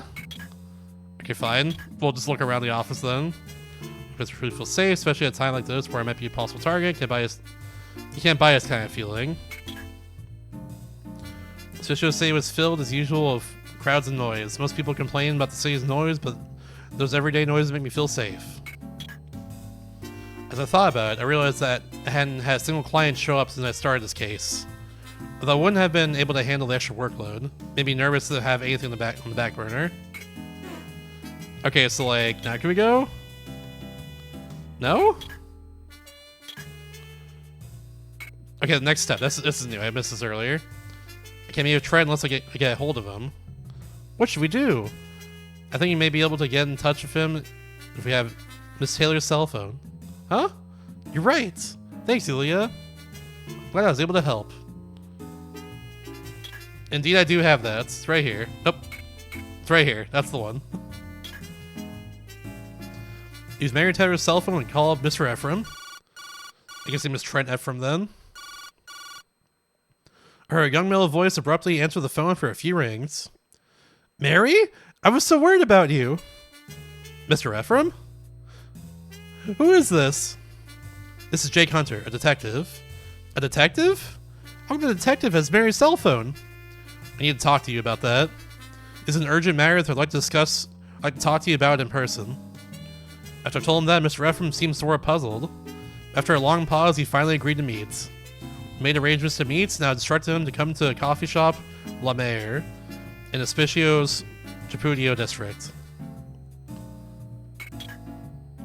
I don't think he knows, but we'll see, honestly. Alright then, I'm gonna go see Trent. Just be sure to stay safe, Yulia. I will. You be safe too, sir. I walked through a familiar Traperio district and entered the coffee shop La Mer. I arrived at La Mer, the coffee shop where Trent and I had agreed to meet. I was looking forward to meeting him. I was sure that, as Mary's boyfriend, he'd be able to give up some leads. Or give me some leads, rather. It's such a relaxing coffee shop. It was a weekday morning, so there were only a few customers in the shop. Trent Ephraim was one of those customers. Aside from several couples, the only person there were a fat man, a man who seen me brewing over something, a man reading a book, and a happy woman. It's definitely not her, but let's just talk to her first. You're Trent, right? Oh god. What? Are you kidding me? Is that a new pickup line or something? Sorry about that. What's wrong with me? I think you should take a rest, old man. I had to do that. I thought I'd leave something funny. Alright, the fat man, here we go. You're Trent, right? What? I think you've got the wrong guy. Don't bother me, I'm eating. I'm sorry, I mistook you for someone else. You're Trent, right? Ah, yeah. Are you the detective? That's right. I'm Jake Hunter, a detective. So how come you have Mary's cell phone? I thought I was be the reading person in that case, but apparently not. So, about that. Please brace yourself and listen to what I'm about to say. After a short pause, I told him about Mary Taylor's murder. At first, he didn't seem to believe what I had just told him. But as I watched, the truth began to sink in, and suddenly he was crying. Trent's moaning and sobbing echoed across the quiet coffee shop. I waited without saying a word until Trent calmed down a bit. I was about to light my cigarettes. It occurred to me that I probably shouldn't smoke here. Thank you, Jake. Very cool. I can't believe it. I told Trent that I'd been investigating Mary's case at the request of the police. I normally don't reveal a client's name in a regular investigation, but I didn't want to lie to Trent. I still had a lot to learn. So you come to see me as part of your investigation? Yeah, that's right. Trent, I understand how painful this must be for you. Do you think you can help me with the investigation? If you're telling the truth, then I'll be more than glad to help. Please catch the bastard that killed my Mary. I met her at a party held by my university's hang gliding club. Hang gliding, okay. To be honest with you, I kind of looked down on her at first, simply because she was a bar girl. Mary wasn't like the other girls.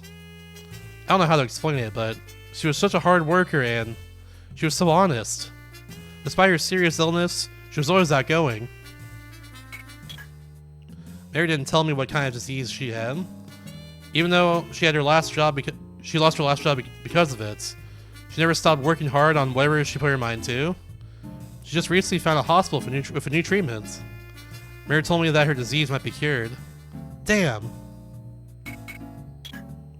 Yeah, freaking hang gliding club of all things. Could have been like a chess club or a Famicom detective club or anything. Nope, hang gliding club. Damn. Insert the core in the house. Damn sticker we have in Discord.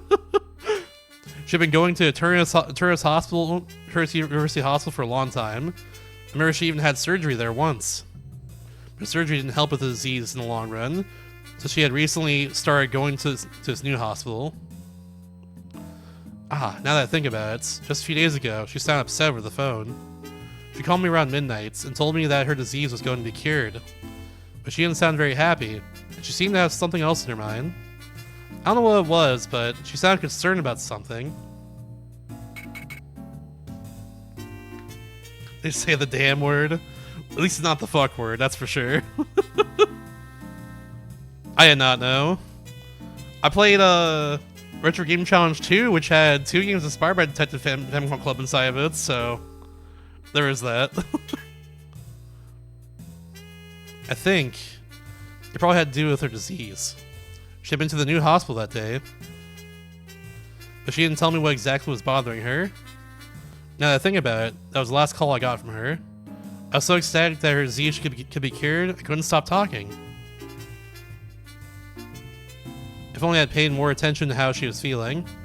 Damn! After saying that, he put his head down and started crying again. They were tears of grief and regret. It looked like this is all I was going to get out of Trent. Nah, it was alright. Those were alright for sure. Wait, what? But there's more? Okay. Okay, this was a come for him then. That definitely read like I was supposed to leave there, but okay, sure, whatever. As a detective, I probably shouldn't say this, but I sincerely want to catch the killer for Mary's sake. That's because you assured me that Mary was a wonderful person.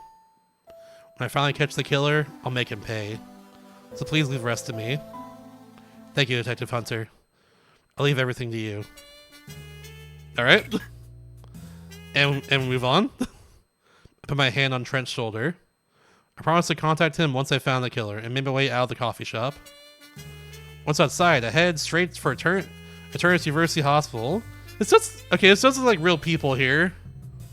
I think these are real photos that they like put into the game. And then like probably like drew over the sign there to be something else. That sounds correct to me.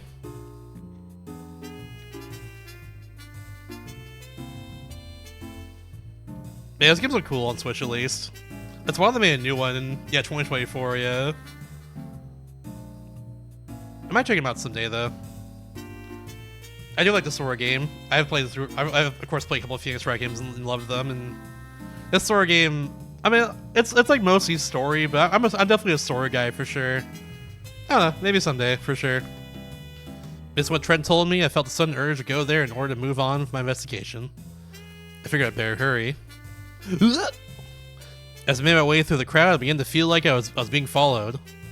There's nothing to suggest that I might be in danger. My instincts told me something was up. At that moment, Mary Taylor's cell phone began to ring in my pocket. I grabbed the phone to answer it, only to find not a call, but a new message in the inbox. Be careful. Was this some kind of warning? Can you talk about her background, by the way? Just the emojis there. Just a little weird looking emoticons. As I was thinking about the meaning of the message, I decided to check if I was being followed. Probably behind you, right? Caught myself before I turn around. Carelessly looking behind me would have alerted the person following me. Alright, fine. I was in the middle of the crowds of the Tripudio district. I might be able to find the person following me with so many people blocking my view. He does! He really does! There was an address there and everything. We should check that. It's important. I glanced around, trying my best to look nonchalant. Well, I didn't really think it would be that easy anyway. Okay, we're just gonna move then. To one of these places. These are definitely like real photos for sure. That's kind of cool. Right. I realized that by moving unpredictably, I should be able to catch them off guard and get a look at them. I casually strolled into a nearby department store. I knew that people scatter around about department stores, so it'd be easy for me to keep track of everyone. There were quite a few exits, so they'd have to follow me in to keep tailing me. In a way, I thought, it's the perfect place for me to nail down whoever's following me. I tried walking around the store in an unpredictable manner. I turned around in the menswear section, pretending to check out a jacket on display. I saw a few people who didn't look like they belonged in the department store. There's several people who seemed somehow out of place here. Some teens who looked like gang members, 2 high school lovebirds, a pair of serious young men, some mafia-ish middle-aged men. That was it. As might be expected of a place like a department store, there were large crowds of people milling about. It wasn't going to be easy to spot the people following me, so I figured I'd do my best. Okay, the gang members. I surveyed the possible gang members. Their appearance matched the description of the 2 teenagers that attacked King. I glanced over towards the high school couple. They're canoodling while browsing adult clothing on display. They didn't seem to be pretending. I scoped out the serious-looking men. They seemed restless, constantly looking back and forth. Their age was about right for the 2 kids who attacked King. And the mafia men. I had the mafia-esque men over the collar of a jacket I was examining. They looked extremely suspicious, but as I watched them, the more it looked as if they were just shopping for formal wear for a funeral. They wouldn't have been talking that loud if they were following me. Managed to get a good look at all of them. But who was following me? I had to make a decision. It was a shot in the dark, but I figured the group following me had to be the... Probably them? So I had to keep an eye on the gang members. I made a choice. Time to see if they would follow me to the location and confirm my suspicions. Just go down the list, I guess. Decided to go to the convenience store. Casually went to a nearby convenience store. There's too many people in the convenience store. And there was only one exit, so they could still keep an eye on me without entering the store. So it wasn't the ideal place to identify the people following me. It's them or the serious men, personally. That's what I'm thinking. Turning around now wouldn't be suspicious, I thought. Huh? Near the door, I saw 2 gang members I noticed in the department store. Yep, there we go. There were only a few people in the convenience store. I didn't think any of them were following me. In a place like that, they could have kept an eye on me from outside. They weren't standing next to each other, but they had positioned themselves so as to have a clear view of the store's interior. They're both pretty clearly keeping an eye on the inside of the store. I was sure these were the people who'd been following me.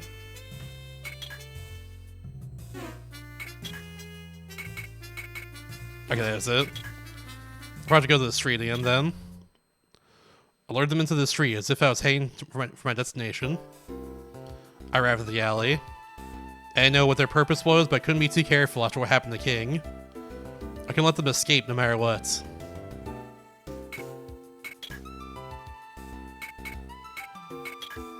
Just inspect everything, I guess. Usually it's impossible to find a part of the city devoid of people during the day.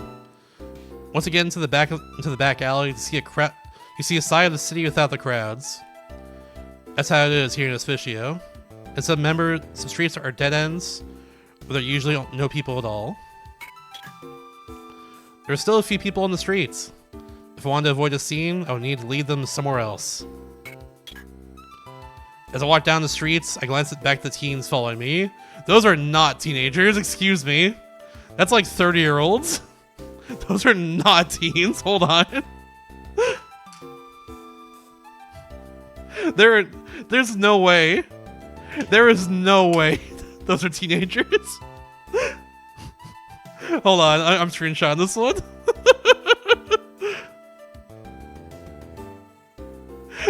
Those are definitely not teens.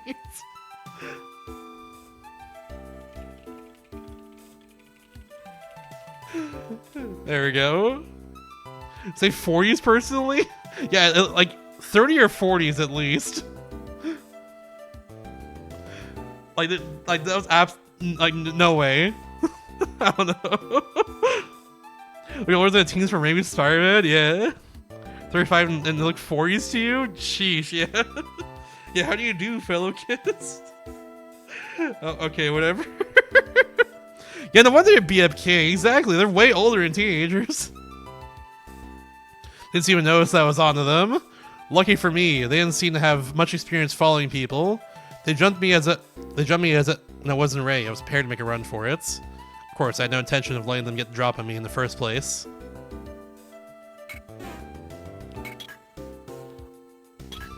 Alright, back alley time. I made my plan. It's time to put it into action. I paused for a moment, then started walking towards an empty alley. These are the guys that attacked King, I thought to myself, as I began to feel rage swelling up within me. The ball is in their court now. I continued down the alley, preparing myself for the worst. The freaking... I can't believe... That's where they went for with the teens? Okay. Made my way through the alley onto an abandoned back streets. Empty buildings wall us in. There's no backing out at this point. If things went downhill, any call for help would be drowned out by the noise of the city. There are no people on the streets. Perfect place to pick a fight. Heard footsteps rapidly approaching. Seemed like the moment of our confrontations had finally come.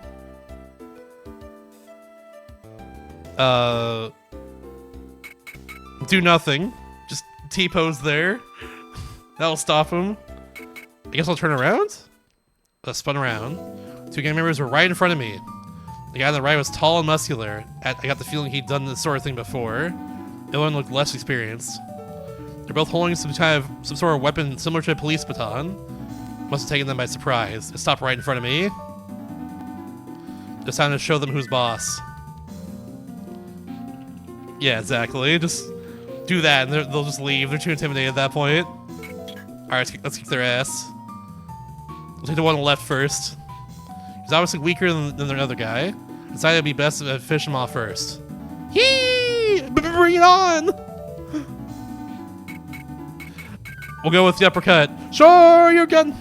I threw an uppercuts, but he evaded my attack. Ha ha ha! Piece of cake! I was starting to get pissed off. Hee! Bring it on! Okay, just straight punch. I threw it straight. Kapow! Can I get kapow in chat, please? Kapow! Ugh. He stumbled and let out a groan. I didn't think he'd be staying much longer. Please forgive me. Alright, give him the hook. I threw a hook, but he evaded my hook. Too easy. You punk. All of a sudden, I felt something inside me snap. I'm getting to lose my cool. I knew that I had lost control of myself. Hey, you punks! That's enough! Smack, pow, smash! Ah! Bat, boom! Help! I'm not done with you yet. Hee! Ah! Okay, so we can only beat up one of them, I guess. That's cool. Or maybe I messed up too much, I don't know. Please forgive me. Had I overdone it? Well, wasn't like I had any choice. Well, it had enough. I decided to give them a chance to run away. I was pretty sure they could still walk. After beating the crap out of those two, I caught my breath and limit Marlboro. Punks. We gotta talk to them for sure now. Yeah. The big one was out cold. I frisked him to see if he had any weapons, and found something white in his pocket. What's the white thing? Is it cocaine? Oh, it's a paper. Okay, you could say it found a paper. Whatever. Carefully folded the paper. Sitting in the middle was a small pound of white powder. Oh, it was cocaine. Never mind. It was probably... I folded the paper back up and put it in my pockets. And put it in my pocket.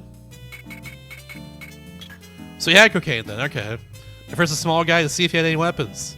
As I was checking his pockets, his eyes strained open, and he murmured something that I could barely hear. Forgive me. As amazed he can still speak. I figured I should listen to what he was trying to tell me. Alright then. Why don't you tell me everything? Wait. Please don't turn us in. Yeah, I'll think about it. Okay. Then. I mean, the other guy's unconscious, but we'll talk to him anyways. Yeah, he's out cold. Why was that an option? What? He put his face down to avoid any eye contact. It looked like the situation was going to merit a little something. To merit a little threatening. Alright, let's threaten him. Kick the can?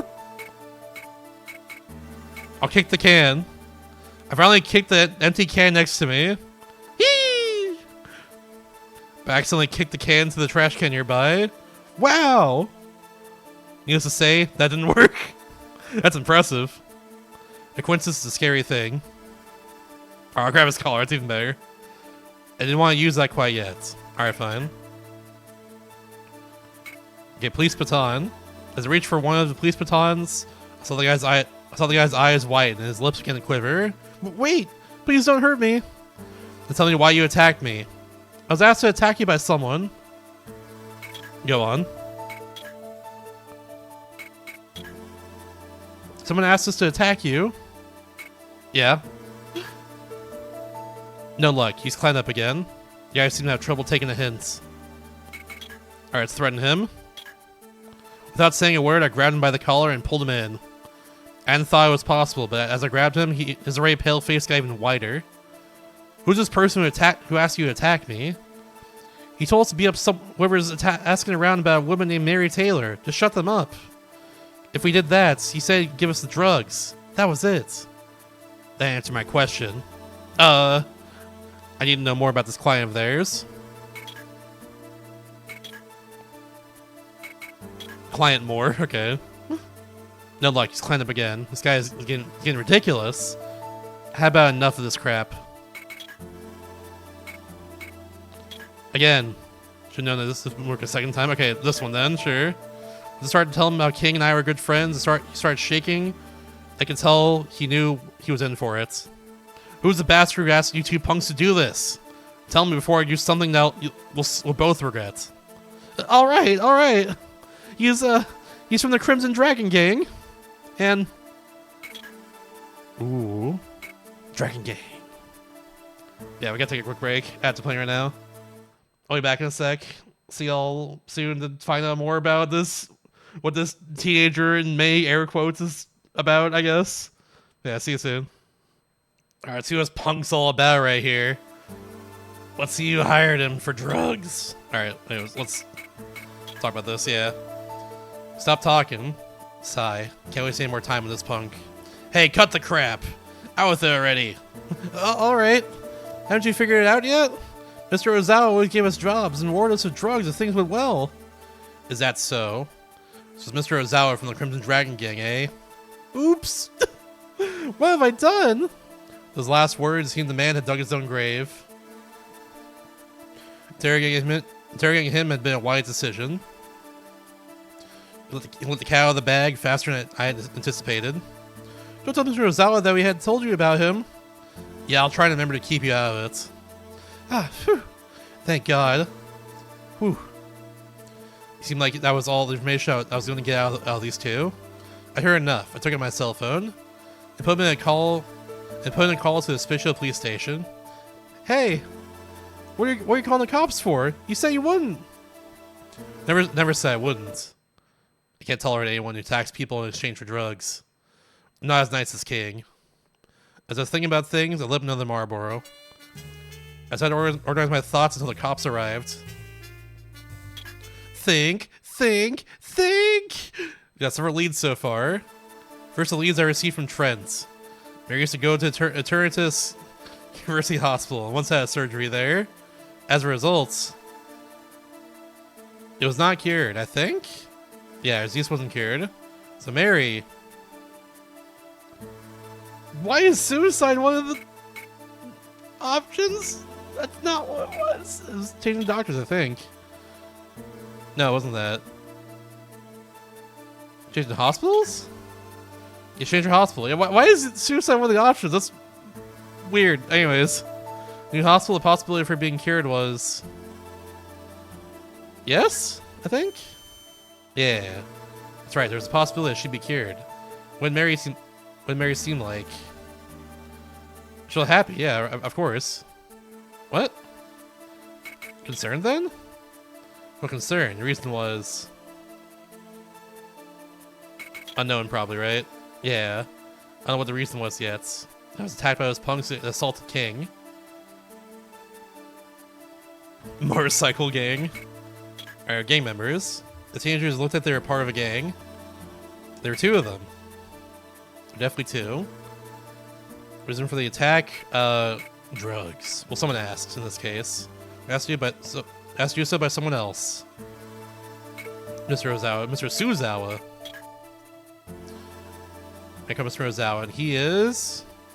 Pink Flamingos, Purple Unicorns, Crimson Dragons. It's the Crimson Dragons, that's what it is. Probably not the Pink Flamingos, for sure.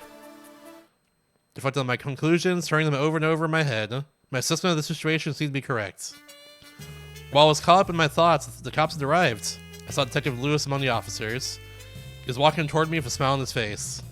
Hey, well done, Jake. I didn't expect that we could find those punks in one King so soon. Yeah, Purple Unicorn Gang is wild. I ambiguously nodded back to Detective Lewis's loud praise. Sure, I'd managed to nab the men that attacked King, but I still hadn't figured out who the people behind Mary Taylor's murder were. Such as the person who used the drugs as a bait to have those punks mug King and myself, as well as Mary Taylor's killer. I wasn't about to stop until I'd seen them all in handcuffs. Mr. Lewis. Eh? What's up? It's not over yet. As I said those words, I turned back to Mr. Lewis and started walking. I knew there was somewhere I'd have to go, if I ever wanted to solve this case. The hideout of the Crimson Dragons. I hadn't thought to go there before, but after what I'd heard from these punks, it seemed clear that the Crimson Dragons were involved. Dragons ran the area around Tripudio districts. Anybody with any common sense wouldn't get near the turf. I was walking straight to their headquarters. I go anywhere to uncover the truth. Okay, so like there's a few loose threads actually. There's also the homeless people, which we couldn't get information from in the end. I don't know what that was about. Like that's not led anywhere yet, unfortunately. Like they're still suspicious, of course, because it seems like they're hiding something. Not sure what yet.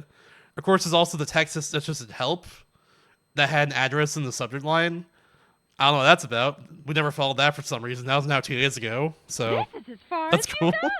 you go. Thank you for the raid, Lord Fluffy. Hi, everybody. I'm Shasta. I'm trying to be every DS game ever made. Today that includes Jake Hunter, Detective Chronicles. Think like the investigation portions of like the Phoenix Wright games. Kind of like this game. Kind of what this game is like, but like less charming for sure. And also, apparently, it's a bad translation, but so far it's been fine. So I'm not sure yet, but we'll see. Maybe it'll get worse later. We're kind of in an intermission part. We just like finished the third part of this first case. Not sure how many parts there are to these, but we'll see. But yeah, we're streaming tonight. What are y'all doing? Many gangs exist in the area around Espicio's Tripudio district. Like it or not, they pretty much rule over the area. The Crimson Dragons were one of those gangs. They had the longest history of all the gangs in the Tripudio district and most influence. They valued being virtuous, which isn't the sort of honorable trait you expect gangsters to have. Because of that, they never gotten into the drug business. However, according to those punks, it was one of the Crimson Dragons that hired them with drugs. They were a gang, after all. With those thoughts running around my head, I enter the office of the Crimson Dragon Gang. So we're just going straight there. Never going to worry about like the loose plot lines we set up, but that's cool. Okay, sure. It's been good. It's been good. There's your rando. Nice, nice. Still need to play that game one of these days. No, I haven't played any of the Banjo games yet. Like in general. Someday for sure. Huh? Who the hell are you? What the hell do you want? I'd like to see Mr. Nelson. What'd you say? You got some nerve asking for my boss like that. Knock it off, Vladimir. Stay back. Boss. Sure. Long time no see, Mr. Hunter. I apologize for the young one's rude behavior. So, what can I do for you today? Mr. Nelson was a young but important boss of the Crimson Dragons. Right in front of me was a man wearing a gold necklace.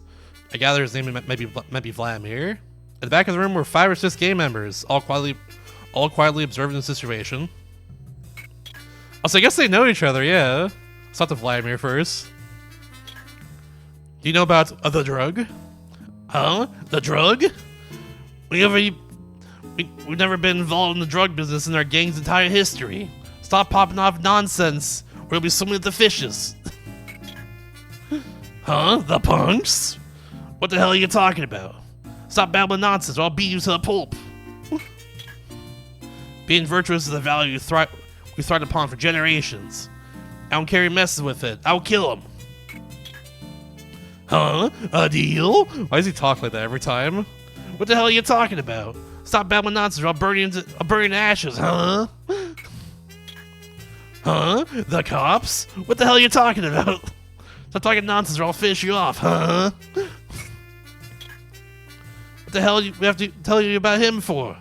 You want to take this outside, huh? What the hell? What's his problem?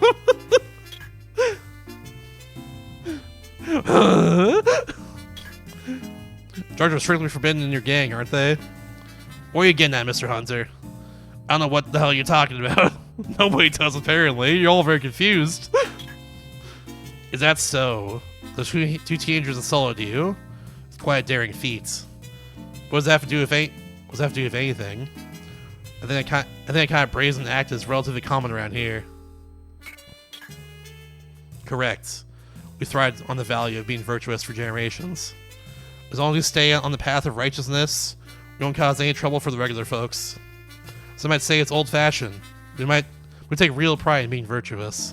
Which part of it are you concerned about? A deal? What are you talking about, Mr. Hunter? Haha, that's really good. I'll take everything you've got, man. What? The cops? What's this all about, Mr. Hunter? You bastard! What the hell are you yapping about?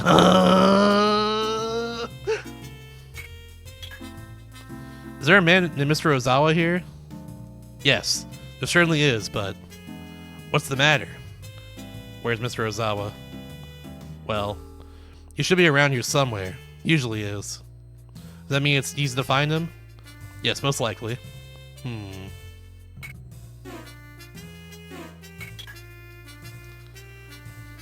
Someone's been happy with me? Alright, fine. I guess we just suspect all of them then? Person else was seen by many as the next great boss of the Crimson Dragon Gang. I've seen him a couple of times before. He wasn't a bad guy, but he was by no means indecisive or soft. Wasn't gonna get anything out of him unless I told him what had happened. When I saw over at the man wearing the gaudy gold necklace, I figured he was one of Mr. Nelson's younger subordinates. As I looked closer, I noticed that the man's chest had the word "Leets" written above it.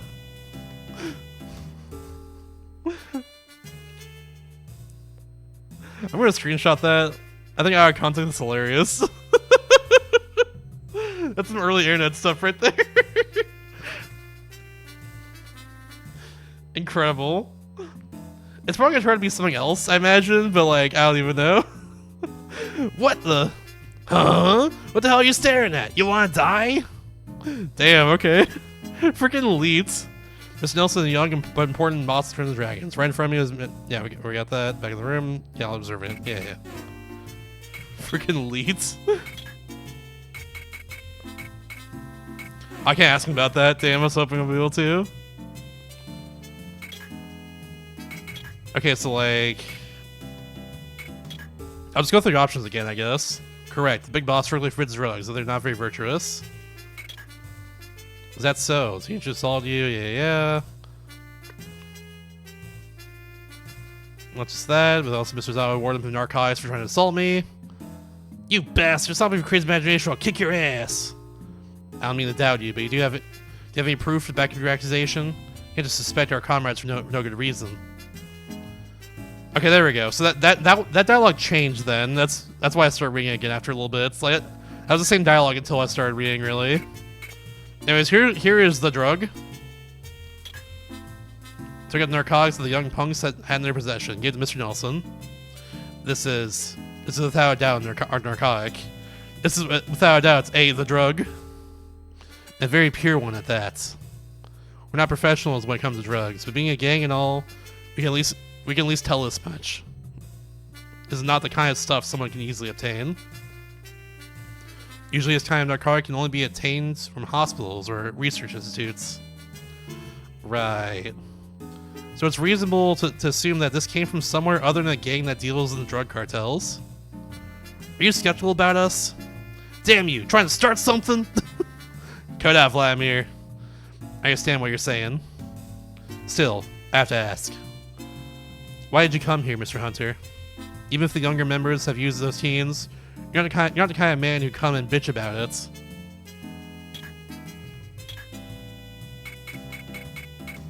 Did it just leave then? No, don't. But I'll go through the options again. If this kind of filth is circulating our territory, I can't simply turn a blind eye to it. This sort of drug is much too expensive for a couple of teenagers. A deal? What are you talking about, Mr. Hunter? Ha, it's really good. I'll take everything you got, man. Okay, same thing again.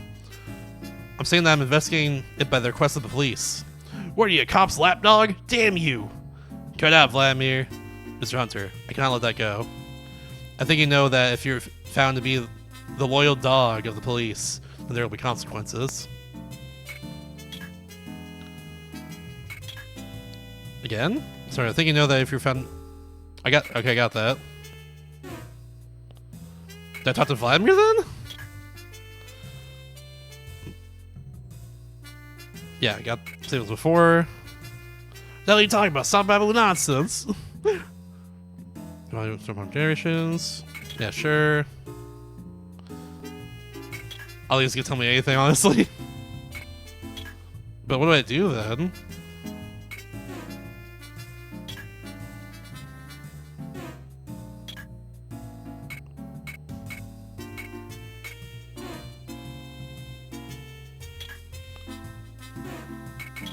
Do I leave? No, no.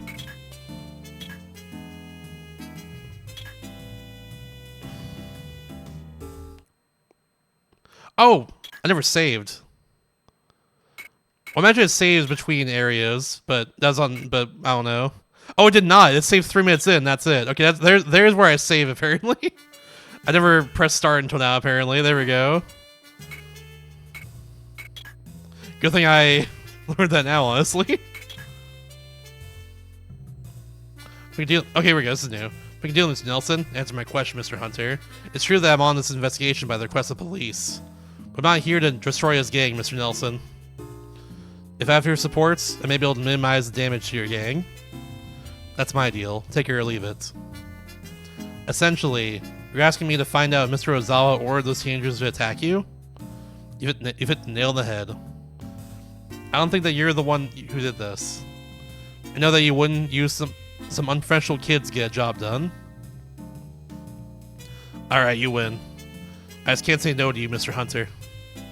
Can I take that as a yes? Yes, we'll formally accept. I believe the big boss will be very forgiving of a member who uses drugs to manipulate children. I can't fulfill my obligation to you right now, but rest assured that I will find Mr. Ozawa and I will get the truth out of him. I'll contact you later. Great, thank you. Thanks, man. Don't leave! Don't leave! Woo! That can't be on purpose. I left the rest to Mr. Nelson, next to the Crimson Dragon Gang's office. I already had my next destination in mind. I took the long way around to give me time to collect my thoughts, but finally arrived at Eternatus University Hospital. Yeah, why are they in such good terms? I don't even know, honestly. What's more, I come to Eternatus University Hospital, Mary's old hospital. I need to speak to Mary's doctor. Professor Klein, was it? There are quite a few people at the hospital. Coming at a bad time again, apparently. The reception desk seemed pretty hectic, probably because of all the patients. That would explain that. I had a feeling they were probably too busy to talk to me. I didn't have time to wait in line. I was at a bit of loss. They're probably too busy to talk to me.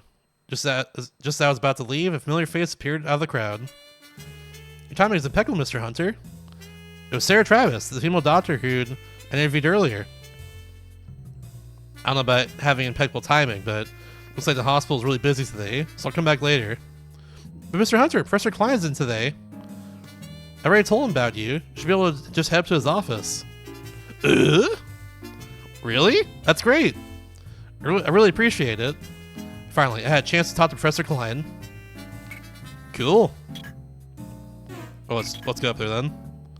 Or not? Go, Spectre, I guess? Sarah must have been running. She's out of breath. I was glad she made the effort. Thanks to her, my trip to the hospital hadn't been a complete waste. Thanks for clipping that. Professor Klein is in today, so you should be able to speak to him. Seriously, I couldn't have gone this far without your help. I don't know how to thank you. Oh, don't worry about it. I just hope the killer is arrested soon. And don't forget, I said I'd do anything to help you when when you came by last time. Haha, that's right. Thank you. Okay, well now I can leave? Why can't I leave?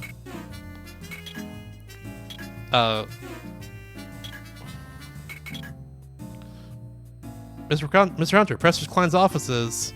Okay, we have to do it in the other order, for sure. See Professor Klein's office location from Sarah. Time to get back to work. Alright, thank you so much. That seemed unnecessary, honestly, but sure. Although I couldn't just go, but whatever. I decided it was time to go visit Professor Klein's office. Strange. I was finally going to get my chance to talk to Professor Klein. I had a lot of questions for him. It had taken a while to get to this point, but I was sure that his information was going to be a great help to the investigation. His office was more luxurious and spacious than others I'd seen. Just by glancing at the room, I was already getting an idea of the kind of person Klein was. This is the same room as before, by the way. I just want to point that out.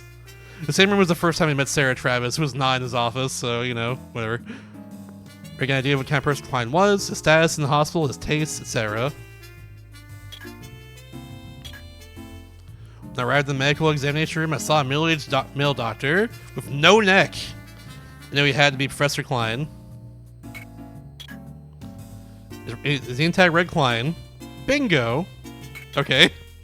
Now we talk to him. Sure, why not? That's such an adventure game thing to do. Pardon me. My name is Jake Hunter. I'm a detective. I'd like to ask you a few questions about Mary Taylor. Oh, it's you. I've heard about you. I'm Professor Klein. Used to be Miss Taylor's doctor. Yeah, what's up with the chins? Everyone has very defined chins and faces and stuff. And sometimes no neck, like right now. Hell, Jake barely has a neck as well. Miss Taylor was a very strong person, and she was always outgoing. It baffles the mind to imagine why such an awful thing should befall a girl like that. You may be the detective, Mr. Hunter. But I don't like to needlessly divulge a patient's information. I too am quite shocked by this tragedy. This being the case, I don't feel like answering that kind of question for a moment, at the moment. Damn. I see, so you're acting at the behest of the police. It would appear I have no choice but to cooperate with you. Go ahead, ask me anything. Bear in mind that the story may seem somewhat complicated to a normal person such as yourself. What does that mean? Okay, now I can ask about the disease. Now I can do that. Miss Taylor's illness was a rare one indeed. The details of it are written down on our medical record sheets. But she had been suffering from the disease for nearly 10 years. I heard there was a method to completely cure Mary's illness. That's not a very good joke, Mr. Hunter. If that were true, don't you think that I, as her doctor, would have known about it? Apparently not. Well, I guess it's not a thing then, sure. I'm gonna lie, see you around, gamer. Thank you for the Huh? Of course I could show it to you. A normal person like you wouldn't be able to comprehend any of it. Sure, bud. Judge me more, why don't you? I started reading the details of the medical record sheet that Professor Klein laid out for me. It even writes, someone like me could never hope to understand what it said. Professor Klein gave me an "I told you so" kind of look. What about the drug? Drugs? What the heck are you babbling about? You want to take us outside or something? Huh?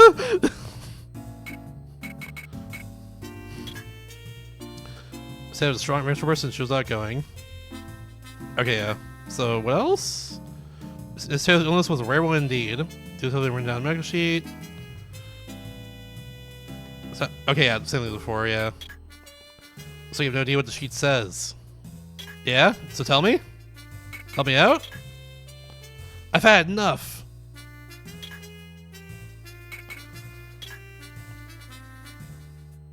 Okay, so... What did we do? As soon as I mentioned the word drugs, Professor Klein's face began to stiffen. What did it mean? Wasn't sure why, but he was definitely hiding something from me. The exam room appeared to be for Professor Klein's exclusive use. There are several personal items around the room, including some pictures of the desk and the wall. I noticed a framed picture placed on his desk. It was a picture of Professor Klein doing something. Volunteer work, maybe? Huh? I looked closer. Especially with Central Park? Was Professor Klein one of the volunteers at the scene at the park? If he was. Ooh.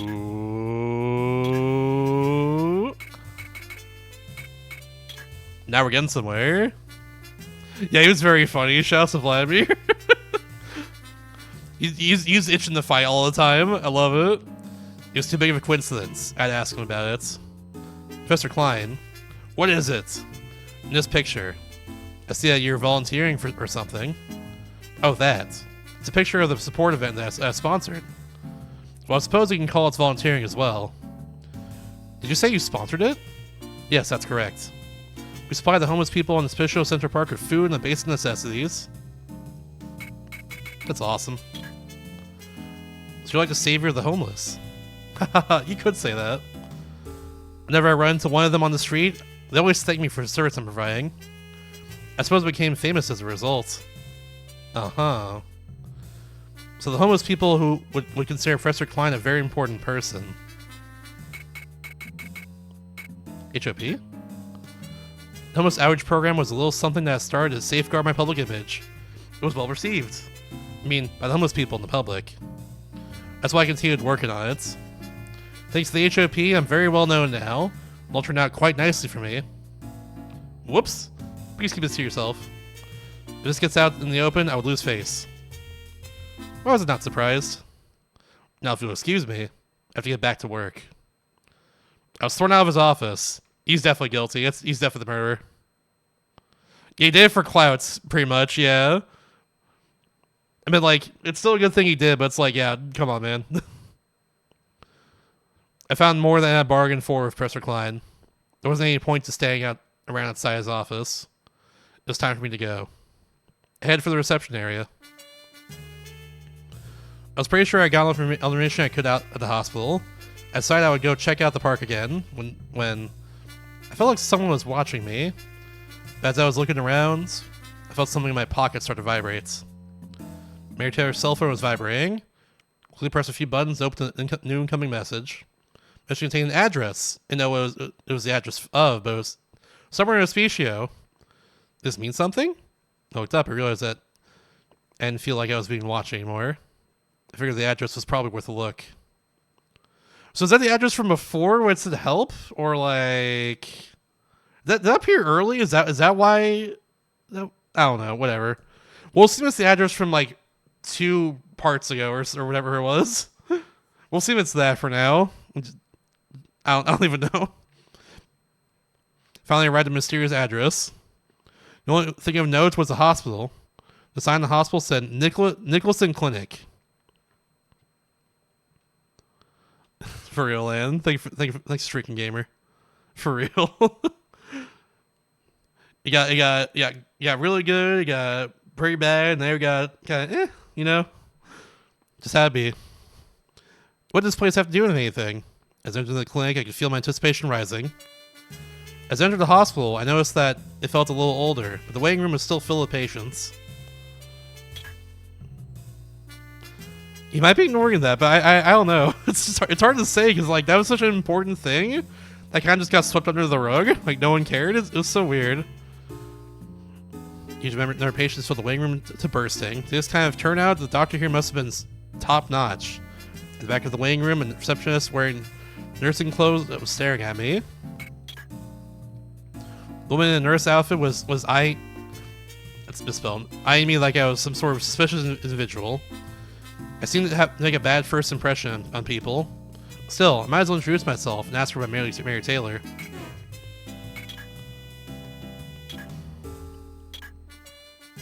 I'm very sorry, but I don't have the authority to give out patients' information. Alright, fine. Whoops. Take my card.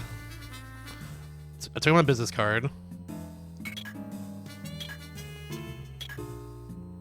Oh, we're not gonna do this.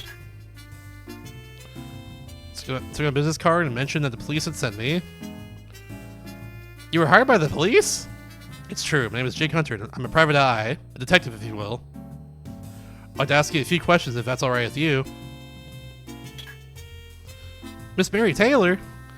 Yeah, she visited this clinic once in the past. Interesting. Is there a doctor who knows about Miss Taylor's illness that I can speak with? Yes, there is. This clinic has only one doctor, Dr. Nicholson, so you should be able to answer any questions about the patients. His office is down the hall. Okay. The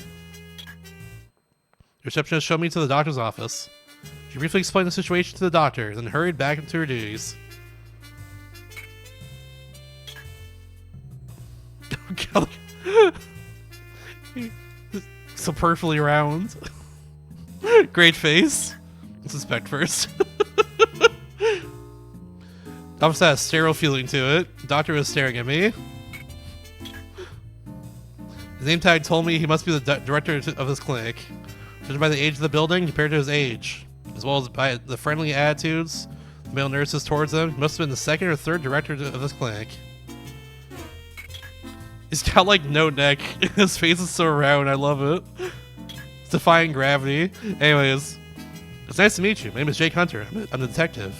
I came here to ask you a couple of questions regarding a case I'm working on. Yes, Miss Iriam, the receptionist, told me about you. You're investigating Miss Taylor's case at the request of the police. Am I correct? Yes? Yes, Miss Taylor certainly did visit us a few days ago. Okay, I want to make sure that was it. It's such a delicate matter, but to be honest, it wasn't just about Miss Taylor's disease.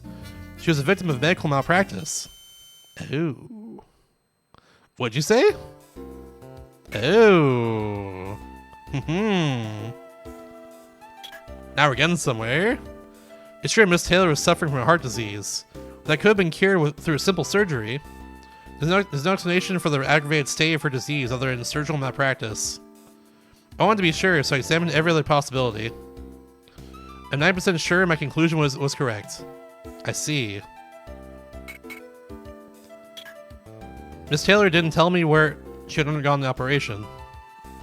I thought that this kind of grave matter should be exposed, but... Oh no, don't mention it. Oh, that's right. I just remembered. Miss Cass at the reception counter told me that there's another person asked about Miss Taylor.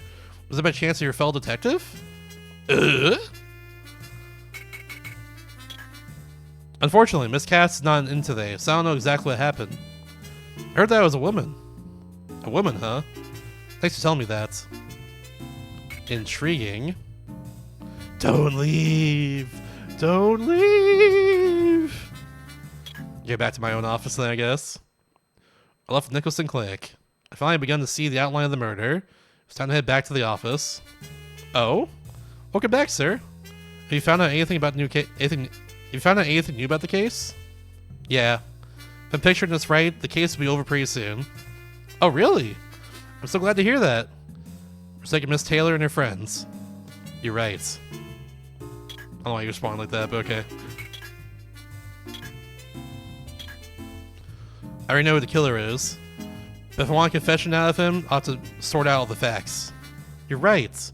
Now we make good time to organize them all, sir. Now that the end of the case is nearing, you seem very happy, sir. Yeah. The crucial stage is just beginning. If I make a mistake now, the killer may slip out of my hands forever. I can't afford to drop our guard yet. You're right. Wish you the best of luck, sir. Now we're telling your stuff right now. It's chill. Every time you told me about the case, I couldn't help but feel sorry for Miss Taylor and her family. Yeah, me too. Solving the case would bring Solving the case won't bring Mr. Mary Taylor back. I can't speak right now, apparently. I've been narrating for 2 hours. But for the sake of her loved ones, I have to apprehend the killer. The identity of the mysterious messages sender still remains unknown. I have a rough idea of who it could be. If I look at all the information I've gathered so far, then you're going to find out who it is? No, I'm not going to do that. After all, I'm not a cop. Besides, the sender probably did it in an attempt to alleviate their guilty conscience. I'm not going to put even more blame on that kind of person. It's just a guess, anyhow. In order to make the killer admit his guilt, I have to make the first move. Before I do, there's still one thing that needs to happen. What is it? I guess he has thought about it, yeah. It's a call. It should be about that time. And as soon as I finished talking, the call I've been waiting for. When I answered my ringing cell phone, I heard the deep voice of Mr. Nelson from the Crimson Dragon Gang. Concerning the drugs, it's as you said, Mr. Ozawa was the culprit. Mr. Ozawa must have been blinded by the allure of money and bought them from a doctor at Eternatus University Hospital. Ba-bam. I'm truly embarrassed by his actions. I knew it. I apologize for causing you so much trouble, Mr. Hunter. About that, I have a favor to ask. Anything. Thanks to you, Mr. Hunter, we were able to find out about it before things got out of control. I'll do anything you ask. It's not a big deal, but... that doctor did business with Mr. Ozawa. Is he still alive? Yes, as far as I know. Did you have Mr. Ozawa make a call for me? That won't be a problem, but what do you want him to do? Nothing too complicated. I told Mr. Nelson the person I wanted Mr. Ozawa to call, and what I wanted him to do. Is that all? Yeah, I'll leave it to you. Certainly, Mr. Hunter. Could you drop by the office sometime soon? I'd like to give you a formal apology. Sure. After I said, I hung up. Everything was ready for the final stage. Yulia, I'm gonna go wrap this case up. Please be careful, sir. Do I go there now?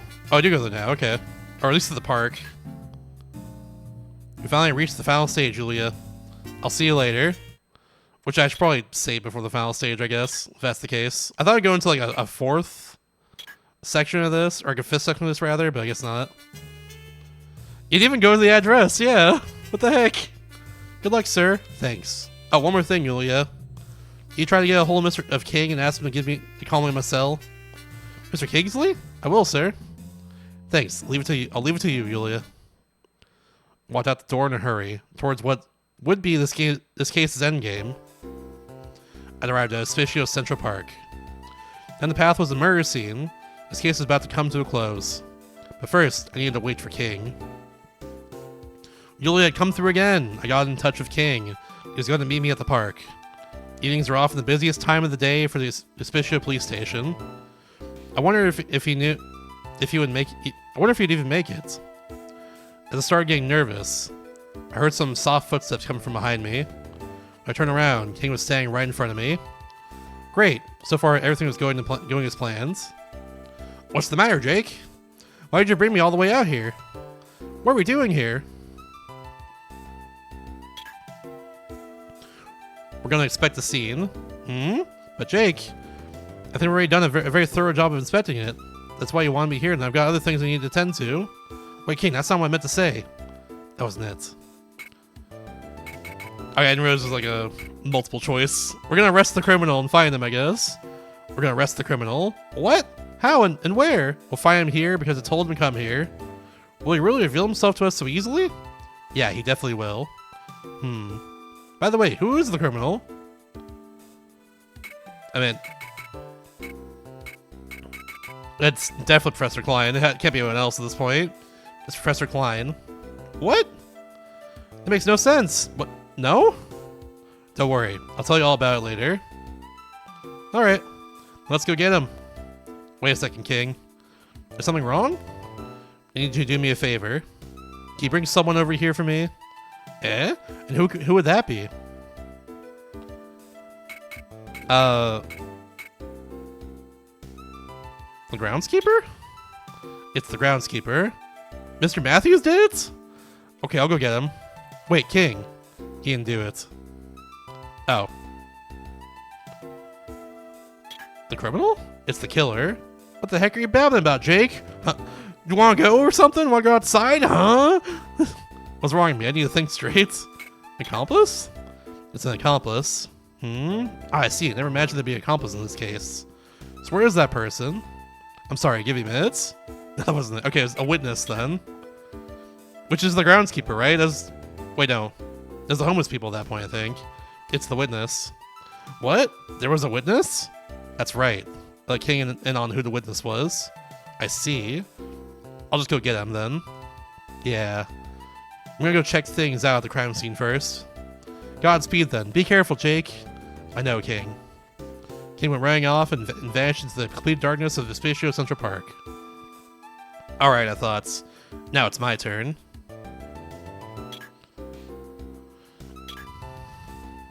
During the day, the park may be noisy, but at night, the enveloping darkness is filled with an absolute silence. Lights illuminating parts of it only made the park feel more ominous. Map of the park, but it's far too dark to read the map clearly. Yeah, okay. Ramsey was down that path. It was just about time for the killer to be there. I knew there was nothing in it, but I couldn't help myself from taking a peek. Maybe it's my nature as a detective. Alright, let's go to the murder scene. Whoa! Yeah, there's two more cases after this, yeah. So like, I think Holland to be had 8 hours for this game in total, which that seems about right so far from how long this is taking, but we'll see. I headed to the murder scene where I expected to find the killer. The part wasn't going to be easy to get him to confess, but I was pretty sure I had enough information and evidence to corner him. And I could have a witness. It was time to close this case. As I walked along the darkened path, I thought on the case. Hey, where are you? Hey, what was he thinking? Here of all the places to meet? What's he up to? Hey, show yourself. Hospitio Central Park at night is extremely quiet and has an almost eerie feeling to it. Professor Klein was standing quietly, not moving an inch, near the corner of the park. He hadn't noticed me behind the trees. While I was keeping a close watch on Professor Klein, I heard a noise behind me. I spun around in a panic, only to see that the footsteps had belonged to King. Oh, whew, it's just you. Oh, did I scare you, Jake? Forgive me, lad. Things went well on my end.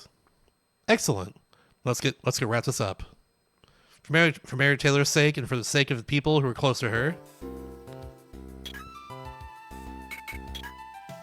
He was also looking for a chance to step out from behind the trees. Should we make our move now, Jake? Alright, fine. We'll go talk to him. Go talk to Mr. Murrison over here. Quietly approach Professor Klein and call out to him. So sorry, but your business partner couldn't make it. Professor Klein. Professor Klein spun around and gave me a withering glare. What? You're that detective from before. Why the hell are you here? The reason that I'm here, huh? I'm here to catch you, of course. What'd you say? What the hell are you talking about? You want to go outside or something? Want me to beat you up or something? Huh? I don't care who you are. I'll sue you for defamation of character. I'll get straight to the point.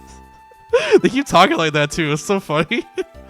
You're the one who killed Mary Taylor. What? That's ridiculous. Why the hell did I kill Mary Taylor, who happens to be my patient in the first place? Thanks for the characterization on that.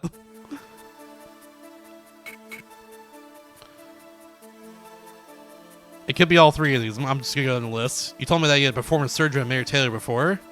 Yes, that's right. What of it? You made an error while performing the surgery, and it caused the serious complications Mary experienced as a result. You didn't tell her about it, abusing your privilege as a doctor. No? Who the hell told you that? It was Dr. Nicholson. The doctor who examined her testified to it. The doctor who examined her? Miss Travis? No, it wasn't Sarah. It was her new doctor, Dr. Nicholson at the Nicholson Clinic. But if you suspected her, then that means she knew about it as well. This is interesting. And once she found out about it, Mr. Taylor, I keep saying Mr. Taylor. And once she found out about it, Mary Taylor accused you of medical malpractice. That's her true motive for committing the murder. Let's say that I admit it. But, just admit it. You know that it'll come to light after a simple investigation. Gah! But, how could a doctor like me murder someone? Do you even have any evidence in the first place? The paper said Mary Taylor was murdered right at the spot. Shouldn't there have been some witnesses? It's one of the homeless men, that's who it was. Homeless man saw the entire thing. Then why didn't he come forward? Probably threatened? Considering his sponsors, you know, giving them food and clothes and stuff, like, yeah. They probably don't want to lose that after all.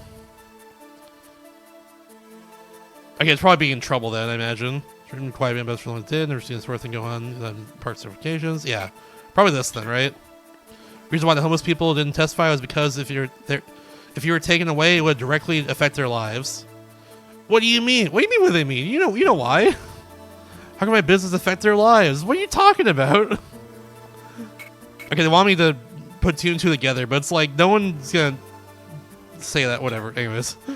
You're the leader of the homeless outreach program. So if you got arrested, the whole program would have to be discontinued. That's how they saw the situation. Their bonds are stronger than you could ever imagine.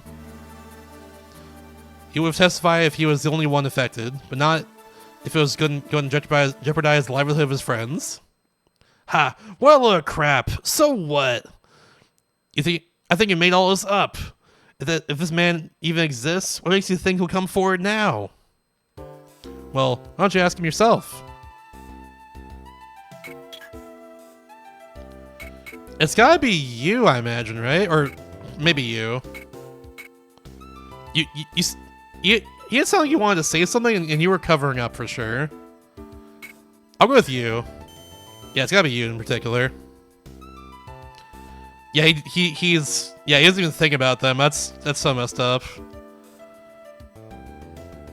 It's like he doesn't even perceive what's going on. You seem to know something. Jake, he's right here, just like you asked. Good going. Thank you for staying with us. Mr. Aldenberg, can you come out here? I said, Mr. Aldenberg, the homeless man, stepped out from behind the trees. I was going to keep it to myself because I didn't want to cause any trouble, but I just couldn't forget about it. Mr. Aldenberg, can you tell us who murdered Mary Taylor that night? Mr. Klein, it was you!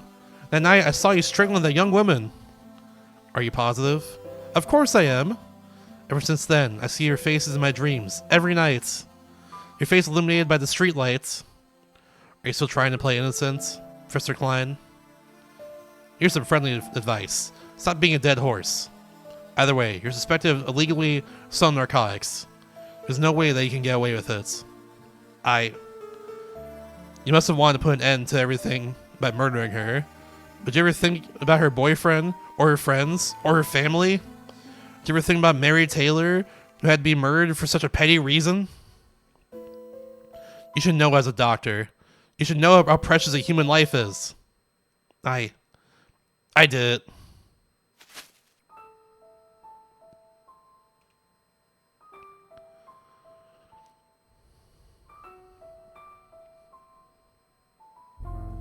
And that was how the case came to a close.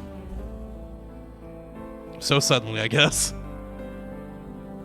But all it did was bring everything to an end.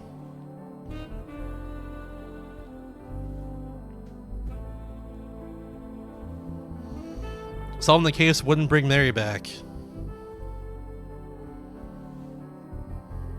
Ooh. No one was ever truly happy at the end of a case. There's always a feeling of emptiness that stays with them.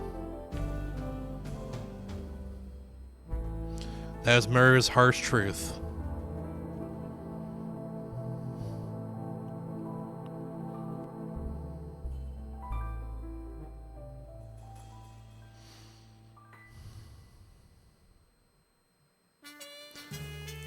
Yeah, it might be part of case 2 at this point. I'm not even sure. I don't know if they all relate to each other, but we'll see, I guess. It seems that Professor Klein's narcotics dealings may have contributed to his malpractice.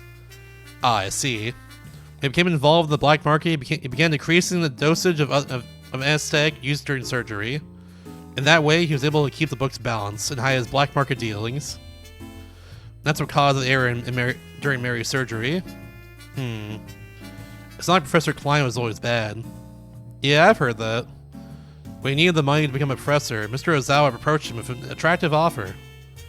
If the hours of wrongdoing can change the course of a person's life, how frightening that is.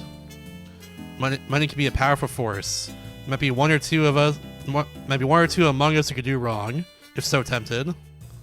Yeah, there might be. But I don't think you're one of them. Oops, isn't it around here? You're right. It's here. Eh? Looks like we're not the only people mourning her death. Yeah. Just as I was about to lay my flowers on the grave, Mary's cell phone started ringing. That's the victim's cell phone, isn't it? I think you still had it. Santa told me that she no longer needed it, so I thought I could maybe lay it to rest for her here. As I said, I selected the message menu on the phone. Message via the internet without caller ID. It's from the same sender and same messages all throughout the investigation. What's the matter, Jake? It's nothing. As I thought about it, it seemed like the whole thing had started because of this message. Why is Miss Taylor's cell phone ringing now? All the parties who were involved with Mary already know about the case by now. That's true. It's a big mystery, isn't it? Or it could be from Mary Taylor herself. Cut out, Jake. Ain't just kinds of stories. Ha ha ha. You never liked that kind of story. As I said that, I pressed a few buttons to open the message. There's only 2 words. Thank you. Thank you. Thank you. King, she says, thank you. Haha, would you look at that? That's an awful joke, Jake. Where are you going, Jake? I thought maybe I'd stop by to thank her too. Eh?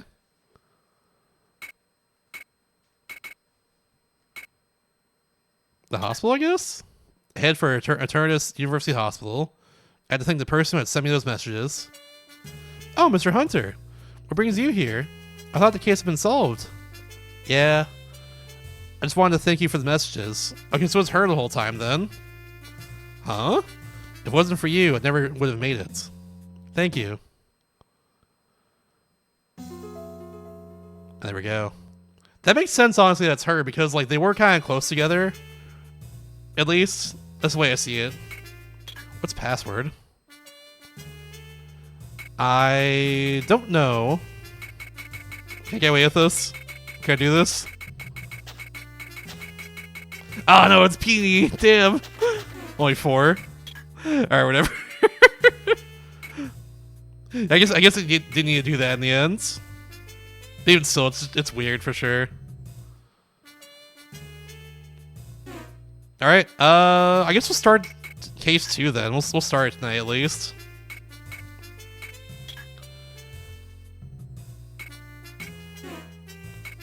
Okay, so is it like... Okay, so it's saved separately then. I see, okay. Yeah, we'll start case 2 tonight. That's what we'll do. Not gonna finish it, but we'll just get going. Let me take a swig of water before I start reading more again.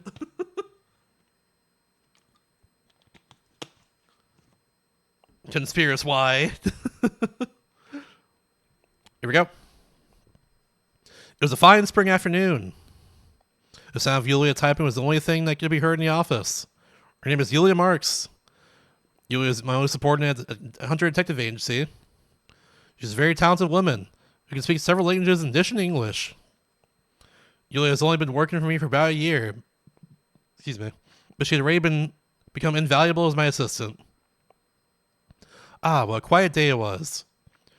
This office is located in the Trapedio district in Specia, but it's away from the amusement center, so luckily we don't get any noise. But even so, it was a rare kind of silence. In the middle of a daydream, I suddenly noticed that Yulia had stopped typing. Hey, Shellshock. As we Hunter, it's alright, honestly. It's not like... I went into this thinking it would have, like, more typos and, like, more, like... It'd be, like, funny because of that, but, like, that's not really happened, honestly. But I mean, like, other than that, it's like kind of just, it's a little bland. But it's not bad, I guess. There's a bit of mystery to it, but, like, it's not as exciting as, like, Phoenix Wright or anything, you know? So far, it's just kind of whatever, I guess. Sir, something the matter? I've been sitting there daydreaming all day. Oh, nothing. I was just thinking how the weather has been so nice lately. Yes, it has. Been busy recently, so it's nice to sit down and relax once in a while. Just as Yulia said that. The office phone rang annoyingly. Ring, ring, ring, ring! Ring, ring, ring, ring! That'd be ringing annoyingly at that point. Could be another case? Yulia stood up and answered the phone. Hello, this is the Hunter Detective Agency. How may I help you? May I ask who's calling? Thank you, just one moment, please. Sir, Mr. Halloway is on the line. Halloway? Never heard of him. I'll take the call. Hello, Detective Hunter speaking. Eva. Please find Eva. Excuse me? I'm sorry, could you please start from the beginning? Eva disappeared. I don't know what to do. Wasn't getting anywhere. Yulia summoned a distraught tone of the caller. Simple as that. Obviously, you gotta talk to the caller. Please relax and slowly explain the situation. You're my last resort. I don't know who else I can turn to. Please. Please help me. Oh boy, what a hassle. Just going nowhere fast. Didn't have any choice. Where are you right now? A hotel called New Gold Hotel. In Depono? Depono. Gotcha. I'll head over there right now. Thank you so much. I'll be waiting. The person on the phone sounded relieved as he hung up. Sir, are you going out? Yeah, it sounds like an emergency. Come to think of it, Yulia, aren't you from Depono? Yes, I lived in Depono up until I went to study abroad. I think it might be better if you come with me then. Yulia, please get everything ready. We're going to Depono. Yes, sir. Left a Spatio for the poor town of Depono.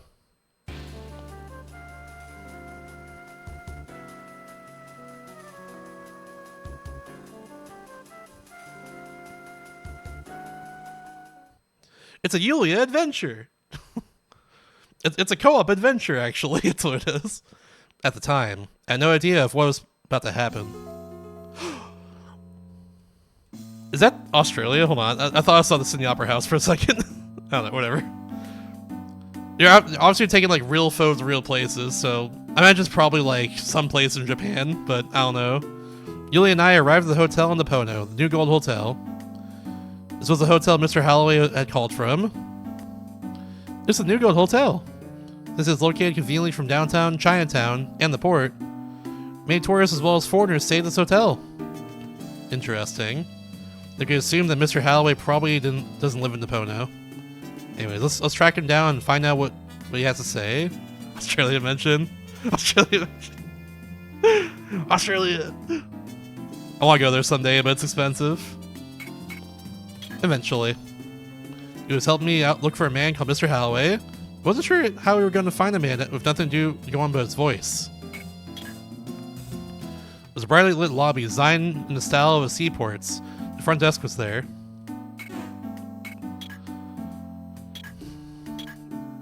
What kind of a person is Mr. Holloway? It'd be nice if we can find him easily. The Pono hasn't changed one bit for as long as I can remember. The buildings and scenery are new, but the atmosphere of the city hasn't changed at all. Also, we got ads soon, by the way. I just realized that. My bad. I really enjoy this kind of relaxed atmosphere. Yeah, I think because of that, we should probably talk to this person after a quick break. I do have to stamp and use the restroom and stuff, so I'm gonna do that. Let's all do that. Let's take a quick break, stamp and stretch. Just start a new case. We just establish ourselves here. Let's go do that. I'll be right back myself. Y'all should also stamp and stretch, use the restroom, get a little snack, do what we gotta do. Probably go for another hour and a half, maybe. We'll see. But yeah, BRB. Alright, I'm back. Let's go investigate some more. What's this clerk about here? You're staring at me all funny. What do you want, punk? You wanna take us outside? Wanna go somewhere? Huh? Wanna go to the department store and look for, like, good clothes together? Ooh-woo? Huh? Anyways. Met by name of Mr. Holloway is supposed to be staying here. Can you let him know that I'm here? Mr. Holloway, may I have your name, please? Sure, it's Jake Hunter. Thank you. Please wait 1 moment. Thank you for waiting. You said be right down and asked if you could wait right here. Thanks. I'm gonna move away from here. Alright, fine. I'm gonna leave right now.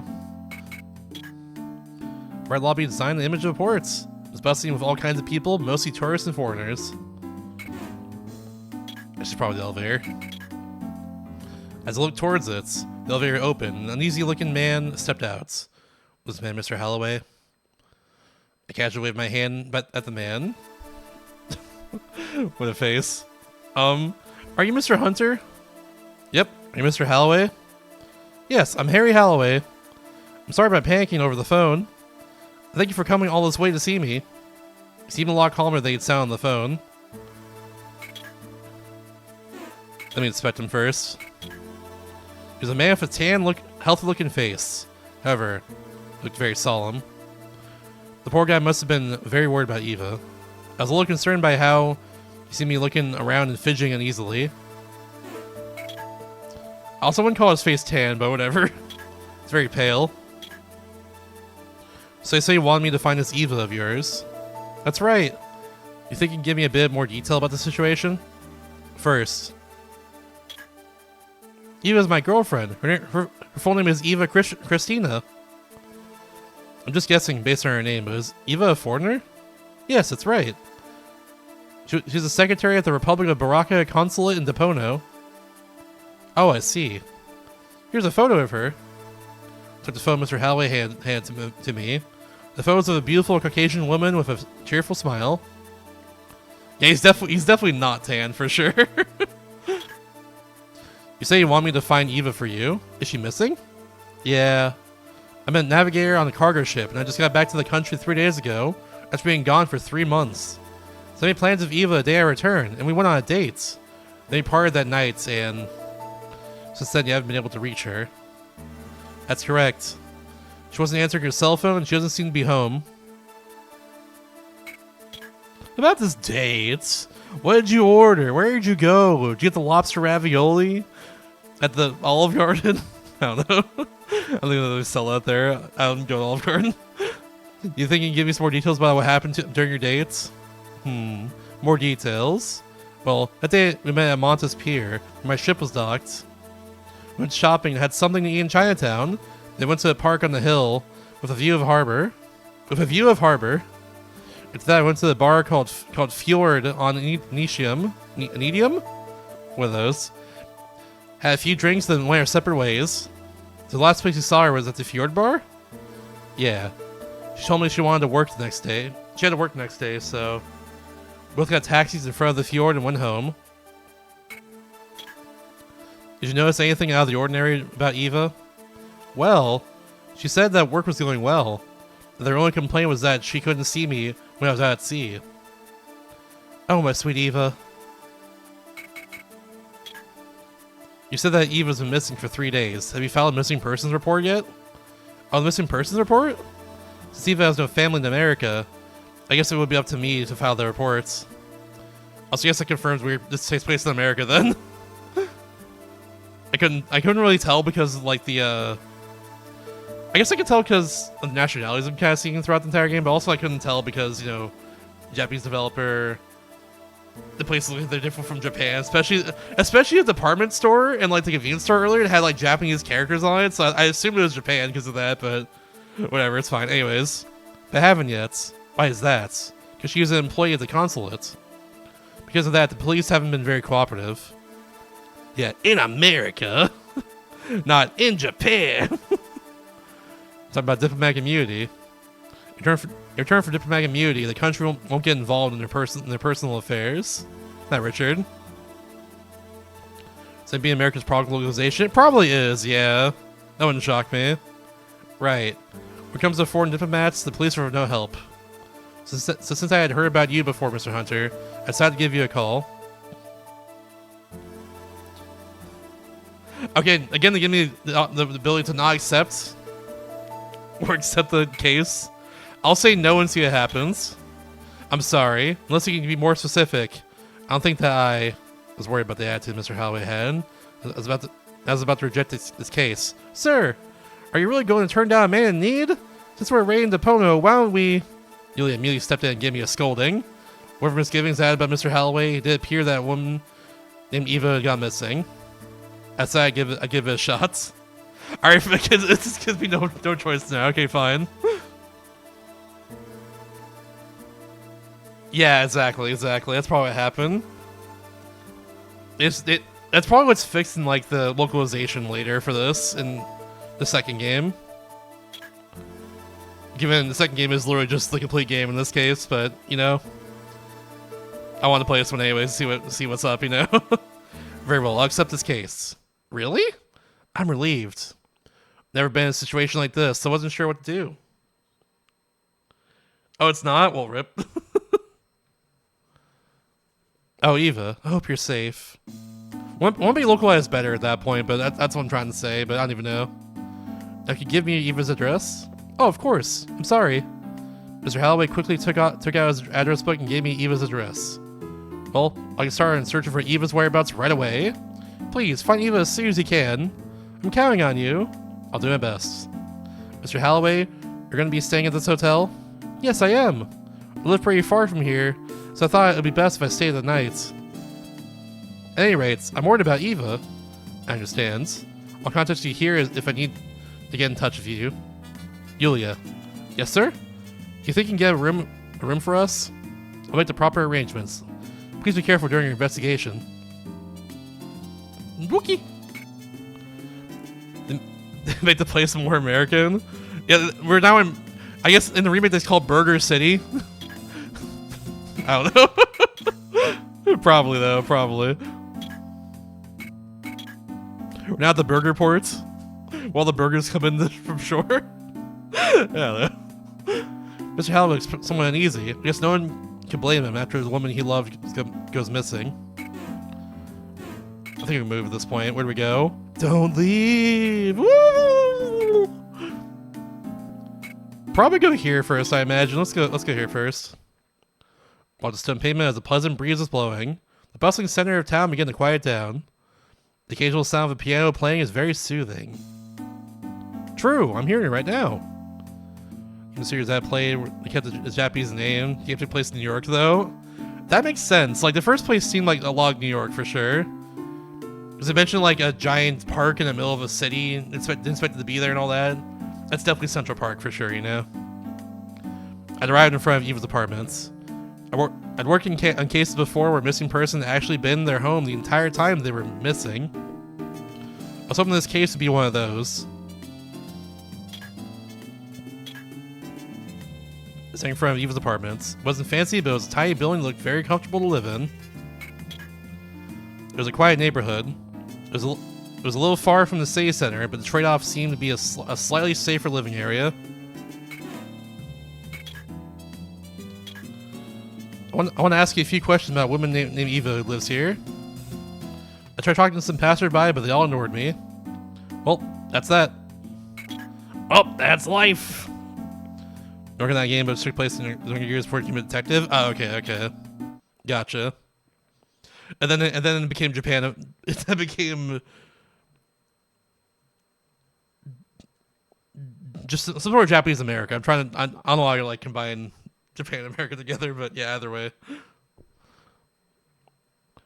Japan America, I guess. It became that, I guess. I don't even know. I walked into the apartment building that I lived there.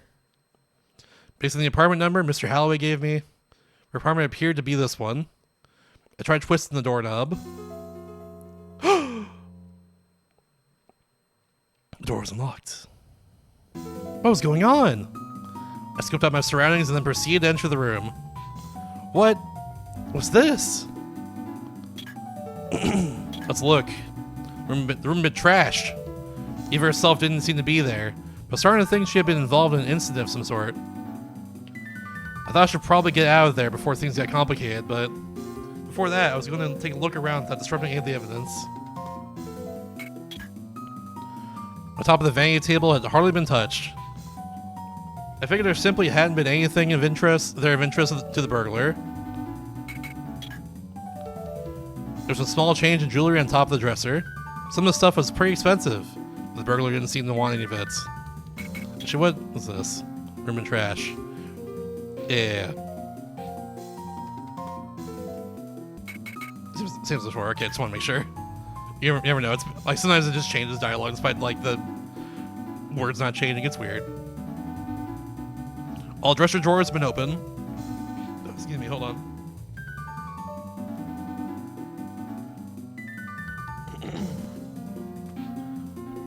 Excuse me. That's better. Okay. It was a mess. Something might have been stolen, but I didn't want to risk anything by disturbing the crime scene. The shoebox had been opened, and her shoes had been strewn all over the room. There's a photo stand on top of it. There's a large photo stand. There's a photo of Mr. Holloway and Eva inside of it. I didn't mean to be too suspicious, but I decided I better have a photo of Mr. Holloway as well. This photo would have been perfect, but I didn't want to disturb the crime scene. What sure to do? Take a picture of the photo. It'll last longer. Doesn't really tend to be making any noise. Okay, yeah, sure. Do we leave then? Nope, okay. Do we actually take a picture of it? I don't even actually do that. Maybe we can? Hey, if I took a picture of the photo... Okay, with my cell phone with an S, wouldn't have to tamper with the crime scene. It's not time to sell your phone, what the heck? Could use my cell phone to take a picture. Perfect. Okay, now we leave, probably, right? That's enough of Eva's room. Didn't want to hang around there any longer than I had to. While trying to leave Eva's apartment unnoticed, I ran to the tenant that lived next door. Oh? He did it! Arrest him! Ugh. The tenant looked uncomfortable and quickly went inside his apartment. He must have mistaken me for Eva's boyfriend. Once he got out that Eva's room was burglarized. This was a problem. At any rate, I didn't want to hang around here any longer. Well, I'm back in front of the apartment complex. Some excuses weren't going to help me much. If anything, that would make me more suspicious. I need to take some time and think things through before anything rash. I wasn't going to solve anything by running away. I need to think of a way to resolve the situation.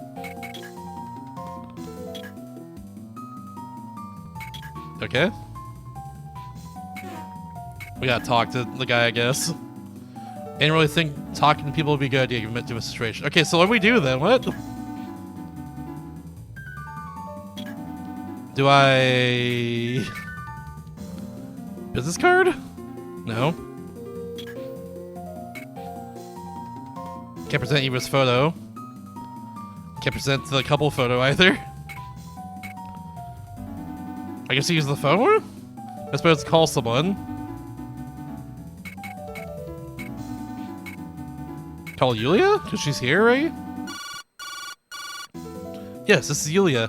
Hello, sir. Is something wrong? No, there's nothing wrong. Sir, are you alright? Are you tired? If you're tired, maybe you should come back to the hotel and rest. No, I'm alright, Yulia. Well, if you say so, sir. I wonder if I had called Yulia at a time like this. Or wonder why I called you at a time like this. Okay, it's not that. Of course. I was sure King would be able to help me out. Inspector Scott Kingsley, also known as King. He's inspector in the Especial PD's Criminal Affairs Division. King and I have been friends both on a business and personal level for a very long time. If there was anyone who could help me out of this jam, it was King. I immediately called the Especial police station to contact King. Hey, how's it going, Jake? You usually call me like this if something is wrong. So, there's something the matter? As always, King's instincts were spot on. Quickly explain the situation. I understand. So that's the problem at hand. In that case, I'll give the obvious police a call. I'll take care of everything. Just get out of there as quickly as possible. Okay, I will. Thanks, King. I owe you one. Don't worry. You scratch my back, I'll scratch yours. Just buy me a drink sometime. After King said that, he hung up the phone. Looked like things were going to be okay. Hooray! Can I actually leave? Don't leave! Don't leave! Okay, we're going here. Yulia's not useless. It's messed up, honestly, they keep doing this. Alright, and the Baraka consulate. There we go. Don't leave. Woo! There's an exotic feel to the city of Depono. It was easy to forget that I was actually in America.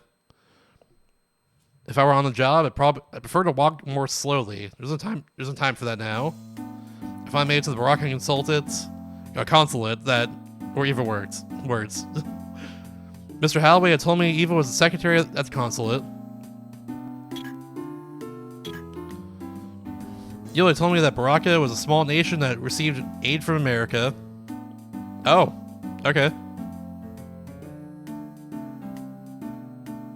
However, the consulate building was very prominent. I'm like just noticing through a text right now. I see Detective Chronicles there. I never noticed that until now. I figured that since it was a small nation, it had to display its dignity of a prominent building. Okay, I think it's supposed to be like Monaco at that point, given it's like a sovereignty and all that within like France or something. I don't know. It's gotta be some like nation like that, because there's nothing like that in America, of course. But I have no idea, really. I figured since it was a small nation, it had to display its dignity of prominent. Okay, I read that. Being located far from the urban centers of Depono meant that this area would maintain lush greenery and a quiet atmosphere. Yeah, I probably make it a raid message for sure. But I don't know. It also means that everyone who raids has to stay there forever now.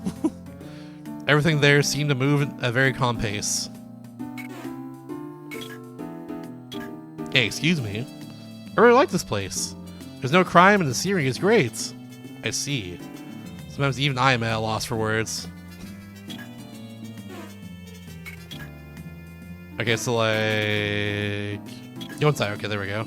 Couldn't see any reason to just stand outside of the consulate staring at it. I figured it was time to go inside. When I entered the building, the air felt cool and crisp. It was as though I was in a museum or a library somewhere. Was this the consulate's lobby? This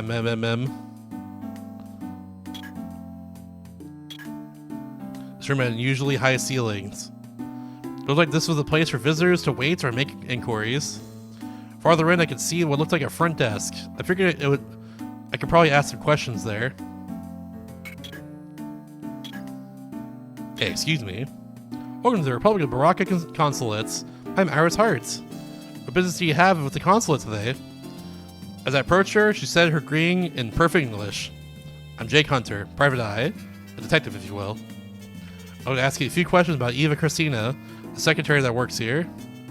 In order to get her reaction, I got right to the point. Instead of talking, let's just see how she reacts. Okay. Sure. I guess that means this. Why? Whatever. Anyways, when she heard me say Eva's name, Iris's shoulders sagged slightly. She knew something about Eva.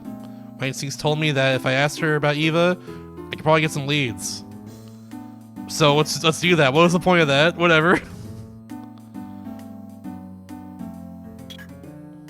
Yeah, that's true. If you don't mind me asking, did you know Eva? Do you mean personally? Yeah, exactly. Yes, Eva and I started working at the same time. We came to America together from our homeland. There weren't any other women around our age, so we talked about everything together. Well then, are you aware that she's been missing for the past 3 days? Yes. I didn't think she was missing, but she didn't come to work yesterday, and she didn't answer her cell phone, so I thought that was kind of strange. Have you noticed anything unusual about Eva lately? Anything unusual? Oh, I do recall she looked like something was on her mind. Can you be more specific? I didn't ask her directly, so I don't really know the specifics, but yes, she seemed very worried about something. Usually she tells me everything. Is there anyone else who knows Eva well?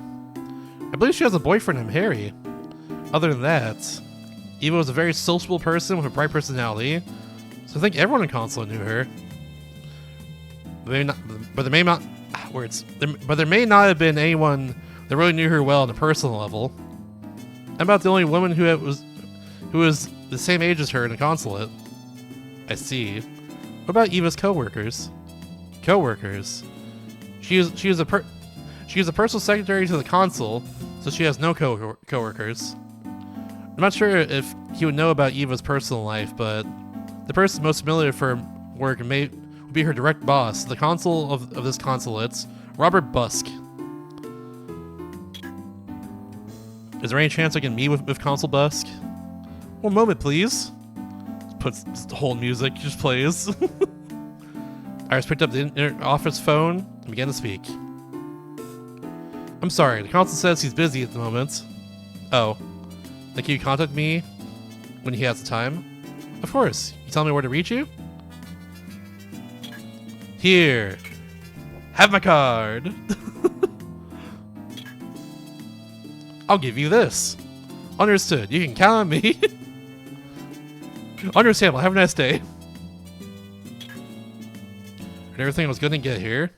As I close to the door, I can feel the warm air from outside. That's the expected reaction, honestly. I was surprised that I felt relieved for some reason. I was back in front of the consulate. Now I've searched both Eva's workplace and residence. It means I've pretty much seen every place she's been. Next, I think I'll travel to all the places she went to the day she vanished. As locations. Don't leave! Woo! There's the fjord. I know about the fjord first and foremost. Let's go there first. The fjord bar is near the consulate. I wonder if most of these customers were foreigners. The fjord bar. According to Mr. Holloway, this is the last place he had seen Eva. However, it was a little early for a bar to be open. I considered just waiting until it opened, but I decided my time would be better spent visiting the places Mr. Holloway and Eva had visited, in order. The first place they'd gone to was the Montes Pier. Alright, fine, I'll do it in order, sheesh. Whatever you say, boss. Many foreign vessels dock in the Montes Pier. Was there a difference? I thought it was pronounced the same. Oh, it's probably, maybe it's just like misspelled. I don't know. I'm not sure how it is normally. I know it's like FJ or RD normally, but I know if I was like an alternate spelling or something. Either way. As I got closer, the smell of the ocean air grew stronger. I'd arrived at the Montes Pier. Mr. Holloway's ship was probably somewhere close by. It was the first place the couple had arranged to meet. Yep, those are warehouses. Funny how fruits and vegetables begin their lives in an open field under a sun and up in such a cold, lifeless place. So true, Jake. So true. Yeah, neither have I. I've always seen FJ already. Work vehicles and trucks moved about their business. There were hardly any people walking around here. I showed a photo of Eva to a person who was walking by me. Can I ask you a question? Have you ever seen this woman before? Person ignored me. Alright. You got it, boss. Is that it then?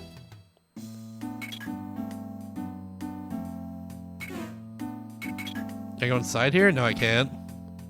I don't know where else they went. Go to the park, I guess? Maybe wait to the park on top of a small hill. A little steep, but the view from top is fantastic. Park with a fantastic view of the harbor is the third place, damn it! Didn't realize that one. It's common in New Zealand? Okay. Interesting. Maybe wait to the famous Chinatown. Even without the exotic city of Depono, this place had an even greater exotic feel to it. Yeah, that's a little ironic for sure. Chinatown was the second place they'd gone on their dates. I decided to visit the places they got in order. The vibrant colors of Chinatown almost made me forget I'm in America.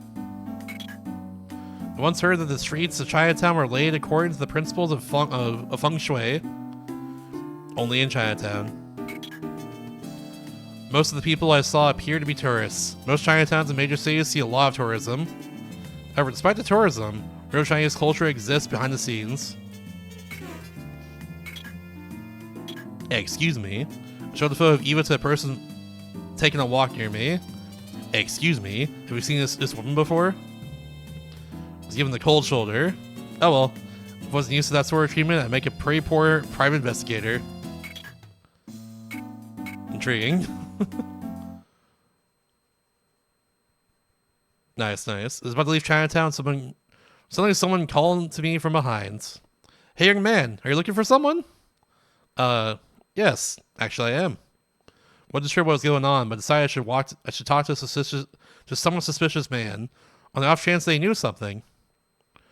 Is there something you want to tell me? And what if there is? Looking for a missing woman, Eva Christina. If you know something, please tell me. Fine, very well. I'll tell you if you can answer all the quizzes I give you. What? Okay. Quizzes? Question 1. Uh-oh, he didn't waste any time. Everyone knows that China possesses one of the 7 wonders of the world. Which wonder does it have? It's the Great Wall. It's the Great Wall of China, right? Correct. Not too shabby. The Great Wall is the world's longest human-made structure. It stretches over 4,000 miles long. Did you know that? Uh-huh. Now, question 2. What I got myself into? Adults and children in China play many types of games, but one of the most popular is a four-player tile matching game. It's Mahjong, baby. Ask me Mahjong. Ding ding ding! Your one smart fortune cookie. What? Mahjong requires the player to have strategy, skill, and a bit of luck. It's Word Zhong, yeah! Word Zhong. To play, you need to build complete suits of 3 from 13 or 16 tiles. The concept may be hard to grasp at first, but since you're an American, but you should get the hang of it the more you play. Sure. Don't you think? Sure. Now, question 3. There's more? Don't worry, this is the last one. But it's a doozy. Bwahaha! In Chinese literature, film, and even American animation, you find the story of a Chinese woman joining the army of a man. This woman hides her gender and enlists in the army, all to protect her old frail father. The name of his tale is... It's Hua Mulan. Ah, it's gotta be Hua Mulan. My friend's daughter had Mulan-themed birthday. Correct! I'm so impressed. Go ahead, ask me anything. Why did he do that? Hua Mulan ended up sparring with her father to prove she could handle being a warrior. Having been defeated, he wished her off. After 12 years in the military, Hua Mulan quickly rose up the ranks to become general. She and General Lee became close friends. Her commander her commander asked if she'd marry his daughter. She evaded the question and went home. General Lee was sent after her, but was surprised to see he was really a she. Long story short, he asked her to marry him. The end. If you finish, I have some questions for you. Oh yes, that's right. Please ask away. What was the point of all that? Why did we do that? Whatever. This guy's a troll. It's gotta be at this point. When I say word, you say Zhang. Word. I'm kidding. Can you please tell me where Eva is? I haven't seen her in about 20 years. Zhang! Lux pain ass moment. It really is. It really is, honestly. I haven't seen her in about 20 years. She was living here at the time. I don't know where she's moved to. Her address was in Santa Barbara? You mean Santa Barbara? Like California? Like in Los Angeles? I think it's a screenshot from me, by the way. That's all I know. I'm just screenshotting this one. Freaking Santa Barbara. What are they doing here? That's Japanifornia right there. That's definitely Japanifornia. Wait a minute. You're talking about Eva Christina, right? Shasta Barbara. Huh? Are we talking about Eva Lee? No, wrong Eva. Then Eva Chen? No. Eva Louise? I said that it was Eva Christina. Oh, is that so? Whoops, must have heard you wrong. Excuse me.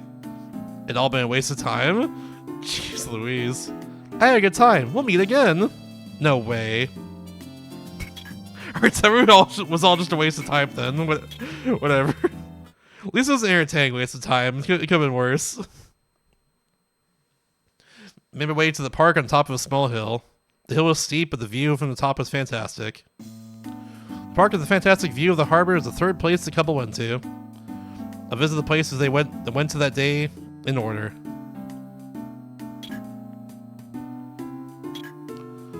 The park is also famous for its nighttime view of the city and harbor.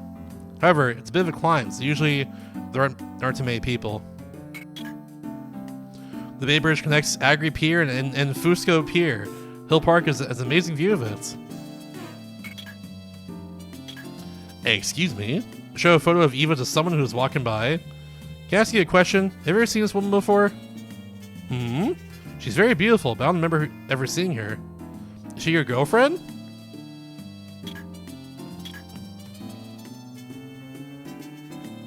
Same thing again. Okay, just want to make sure. Oh, nothing there. All right, to the bar. Away. The Fear Bar is near the consulates. I wonder if most of his customers were foreigners. The Dread Bar, according to Mr. Holloway, is the last place he had seen Eva.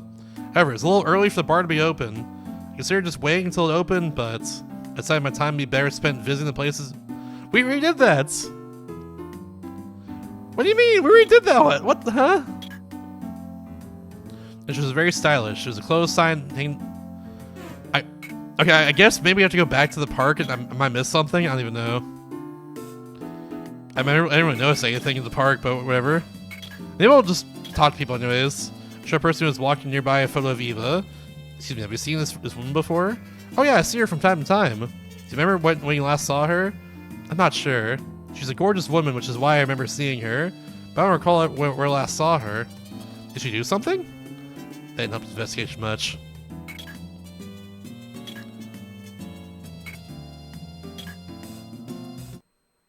Okay, back to the park again.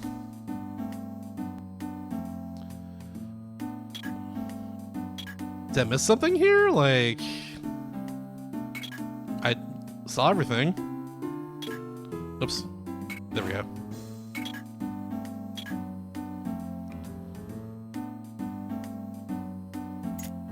Okay, well, how about this? If I visit places in Halloween and dates. They didn't tell me anything. Yeah, I did it all in order there, but like, whatever. I'll go back. I guess let's go back to the pier at that point. Maybe something's different here. I don't even know.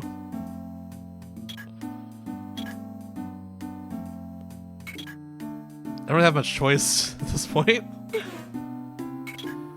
Maybe go back to the guy and see if something's happening. I don't know.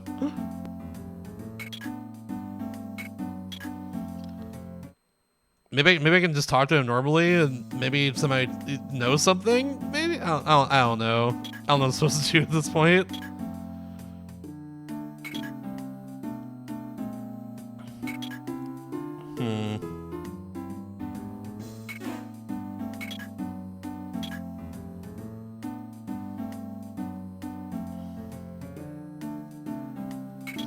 Yeah, I don't know what I'm supposed to do.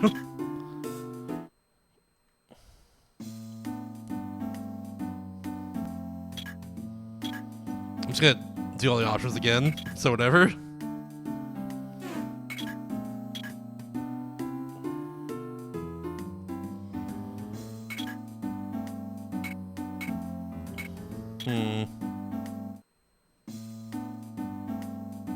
Okay.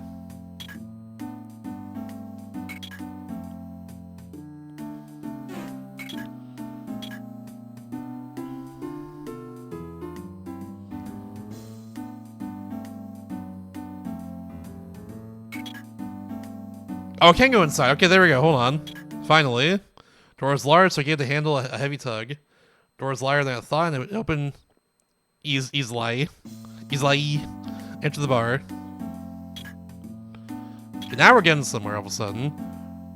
The atmosphere of the Fury Bar is more like a European restaurant than a bar. Mediterranean descent. Name tag on his chest said Pietro. Only customers were a man in a suit and a middle-aged woman. Both appeared to be foreigners. I'll inspect Pietro then. Just clicking with a smile on his face. Yay!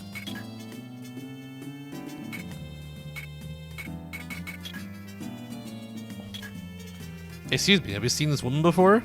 I know this person. This is Eva Christina. She's from Baraka. Did something happen to Miss Christina? My name is Jake Hunter, private investigator. Eva has gone missing, and I'm trying to find out what happened to her. If you don't mind, I'd like to ask you a few questions. Oh, Eva's missing? A nice girl like her? That's so sad. When was the last time you saw Eva? Let me see. The last time was pretty recently. It was on my friend Carl's birthday. Carl was a friend from my church. It was about 5 days ago. What was she like then? She looked happy. Can't believe that she's actually missing. Was there anything else that you noticed? There wasn't anything unusual that I can think of. They were enjoying themselves. What about you? Excuse me, have you seen this woman before? Oh, this is Eva. Eva Christina. What about her? My name is Jake Hunter, private investigator. Eva has gone missing. I'm trying to find out what happened to her. If you don't mind, I'd like to ask you a few questions. A detective. I'll think about if you buy me a drink. Sure thing. Or the same drink the lady was drinking from the bartender. You're very attentive. If you don't mind me asking, what's your relationship with Eva? It's really nothing special. I just helped her out a little when she first came to this country. I guess we've been drinking buddies ever since. Recently, she's been helping me out most of the time. I don't know. maybe I don't even know in this case, honestly. I don't know. When was the last time you saw Eva? I think it was 3 days ago. She's with her boyfriend Harry, though. I didn't get to see it, so I didn't get to talk to her. There we go. Words. Oh, me? I was by myself, of course. There aren't any good men these days. I think it was 3 days ago. That's right, I already did that one. It like resets to the top, so it messes me a little bit. Anyway, his boyfriend. This is the boyfriend that was with Eva. I'll show her the picture of Mr. Holloway on my cell phone. Yeah, it's him. I think he was a navigator and a freighter. It appears that Mr. Holloway had been telling the truth. When you saw Eva 3 days ago, did you notice anything unusual? Let me see. Come to think of it, when your boyfriend stepped away for a moment to go to the restroom, she let out a sigh. It was a little strange. Spending time with a nice young man should make any girl happy. Was there anything else? I can't think of anything right now. I see. Well, if you think of anything else, You give me a call at this number. You gave her my business card as I said this. I've been in this country a long time. This is the first time I've met a real private investigator. Sure, I'll call you. Sure, I'll call you if I think of anything. I've heard you keep me company until I remember something, but you look busy. Alright, how about Pietro? Excuse me, have you seen this woman before?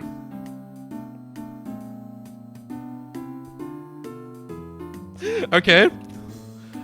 Man's talking wingdings at me. Sure.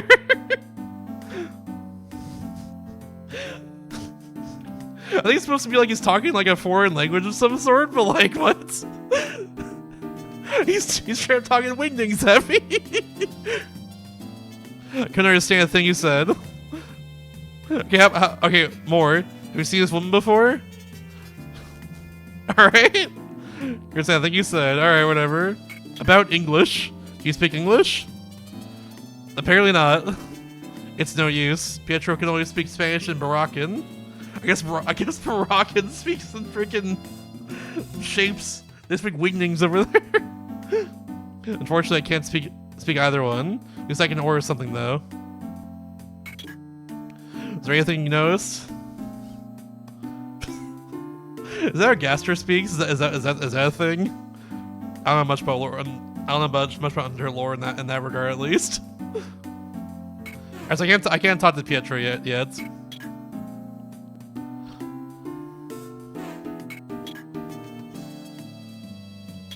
Oh, they do? I didn't realize that. Okay. After walking out the front door, I found myself in the road that led back to the hotel. My legs were tired from walking all day, so I walked the evening road, dragged my feet along. When I saw lights in the hotel lobby, I felt some sense of relief. Still, there's no place like home. Welcome back, sir. Thanks. How did the investigation go? I wasn't able to find any worthwhile leads today. But it's important to investigate the reason why no leads can be found as well. Hahaha, I agree.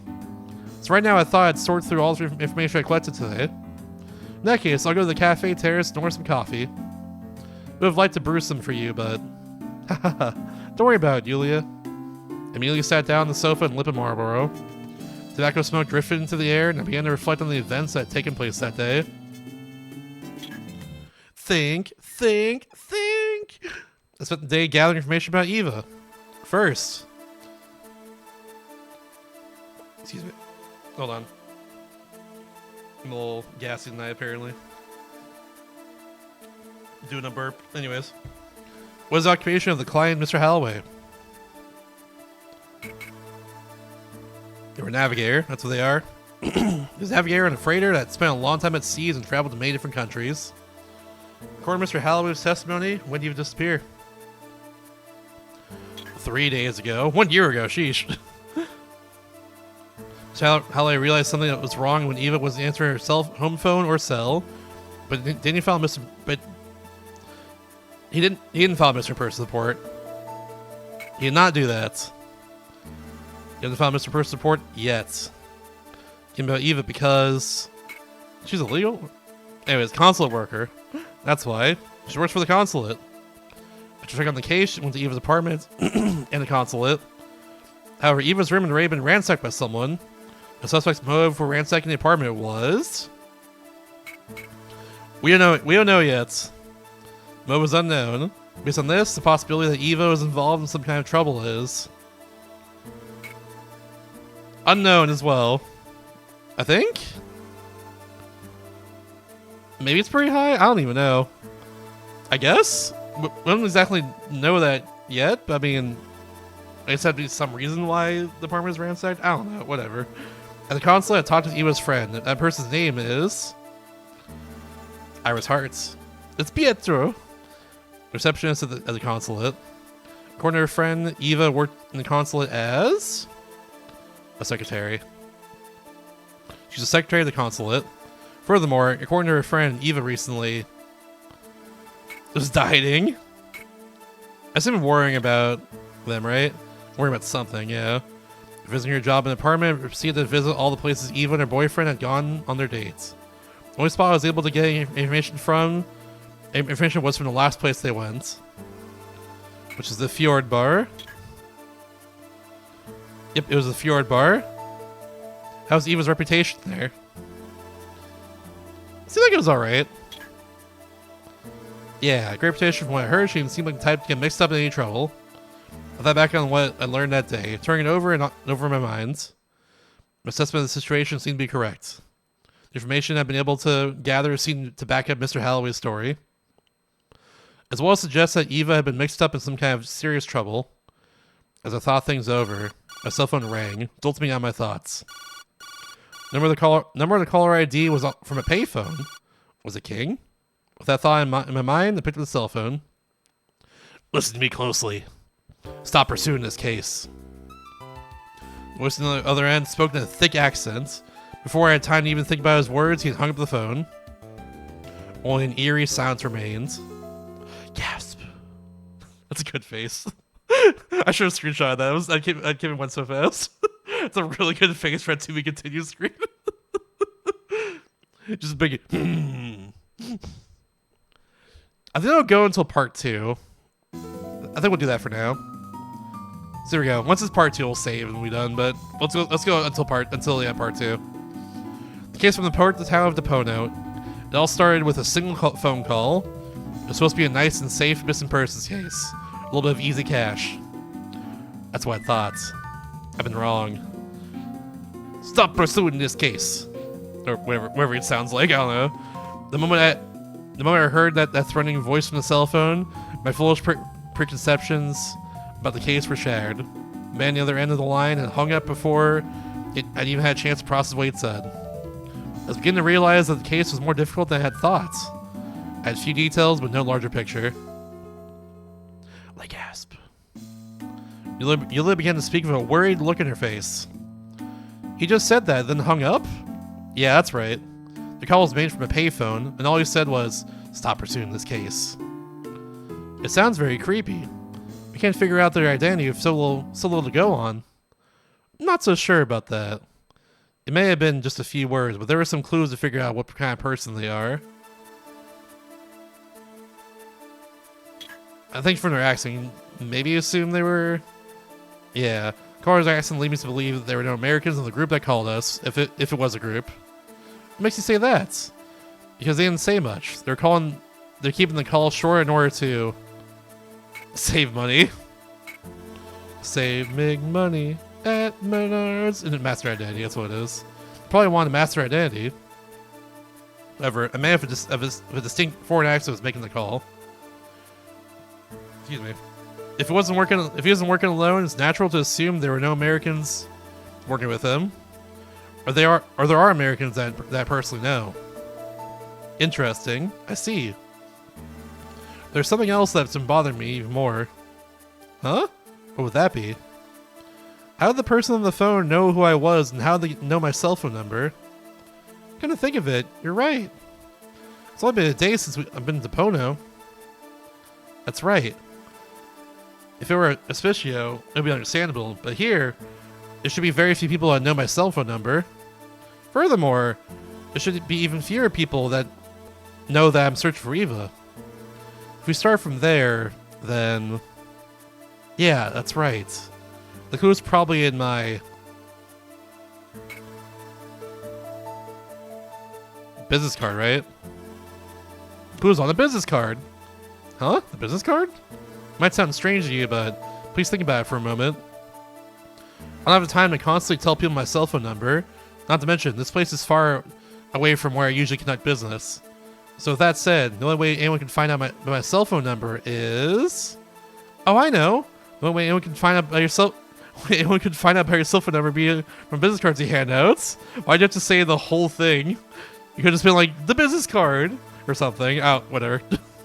Bingo!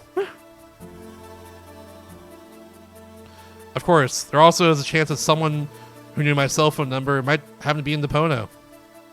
But for now, we should base the investigation on the business cards. Understood. In that case, if we go around to the places where I hand out the business cards, we should be able to get closer to the caller. If we find them, investigation should take a big step forward. Uh-huh. It seems obvious he knows more about this case than I do. I'm going to go focus on the places I hand out my business cards for more further questioning. Please be very careful, sir. That phone call sounded like a very serious warning. It's better than the way I'm usually threatened. That's true, but before I left, I wanted to meet with Mr. Holloway. You might have remembered something.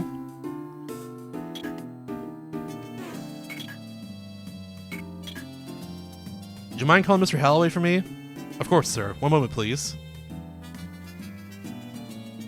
Oh, Mr. Hunter, will you be able to find my Eva? Mr. Holloway came out in a spirited mood, but he looked even more worn out than before. Eva always thought about me first. That's why I have to.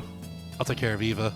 So please, Mr. Holloway, anything you can remember about Eva's disappearance will help the investigation.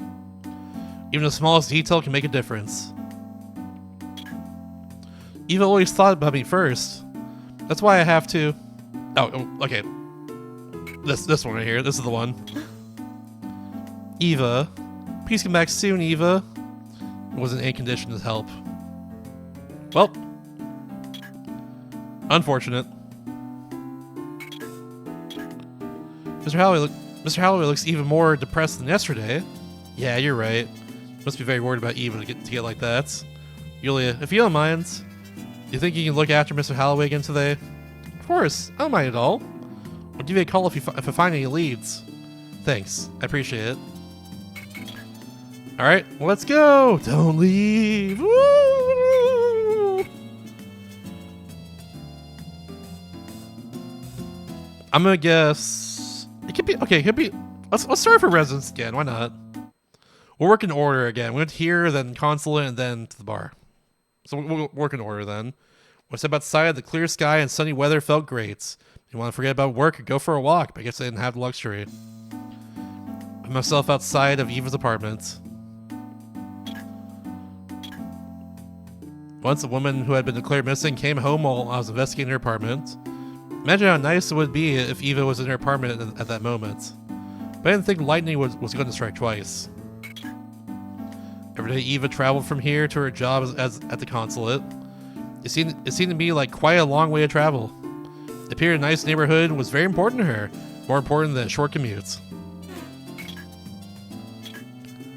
Excuse me, but I'd like to ask you a few questions about a woman who lives here. Wherever she was, she didn't feel like talking to me. I watched her walk off down the streets. It wasn't the first time I'd been given the brush off. It wouldn't be the last. Well, dang. I was curious about the ransacked room. I knew that going in there meant causing trouble for King. Promise he didn't need. I decided it was better to wait for the word from King before investigating Eva's apartment further. Alright. We'll go here then. Start heading towards the downtown area of Depono. It's better to walk than take a car this time of year.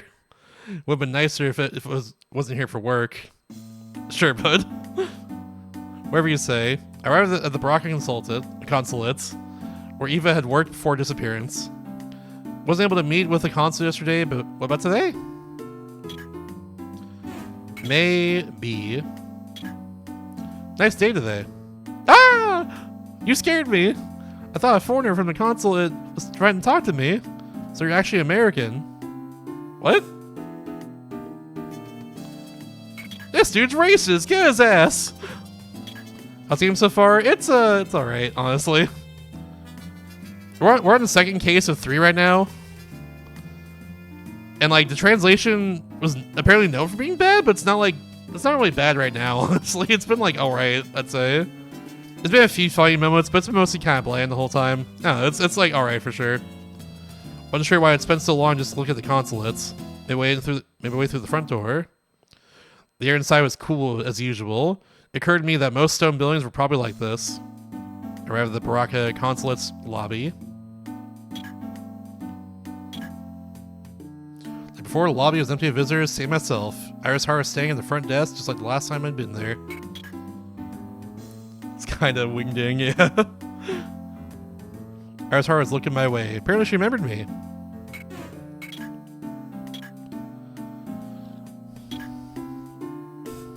I see you here again. Yeah, I don't want to bother you, but this is part of the job. Can I have a bit of your time? Of course, it's no bother. Actually, I'm glad to have someone to talk to. Did you show anybody else the business card I gave you yesterday? I met with the consul right after I met you, so I gave it to him myself. Does that mean that no one else had seen a business card besides the consul? That's correct. That is, if the consul hadn't shown it on your card. Did I do something wrong? Oh, I'm sorry. Don't worry about it. I was just curious if you were able to give my card to the consul. Is Consul Busk available? Would you mind asking him if he can meet with me today? Yes, please wait one moment. Iris picked up the inner office phone and started talking to someone. The consul will meet with you. He asked me to take you to his room on the 3rd floor, so if you'll follow me... I see, thank you. Iris took me to Consul Busk's room. Excuse me.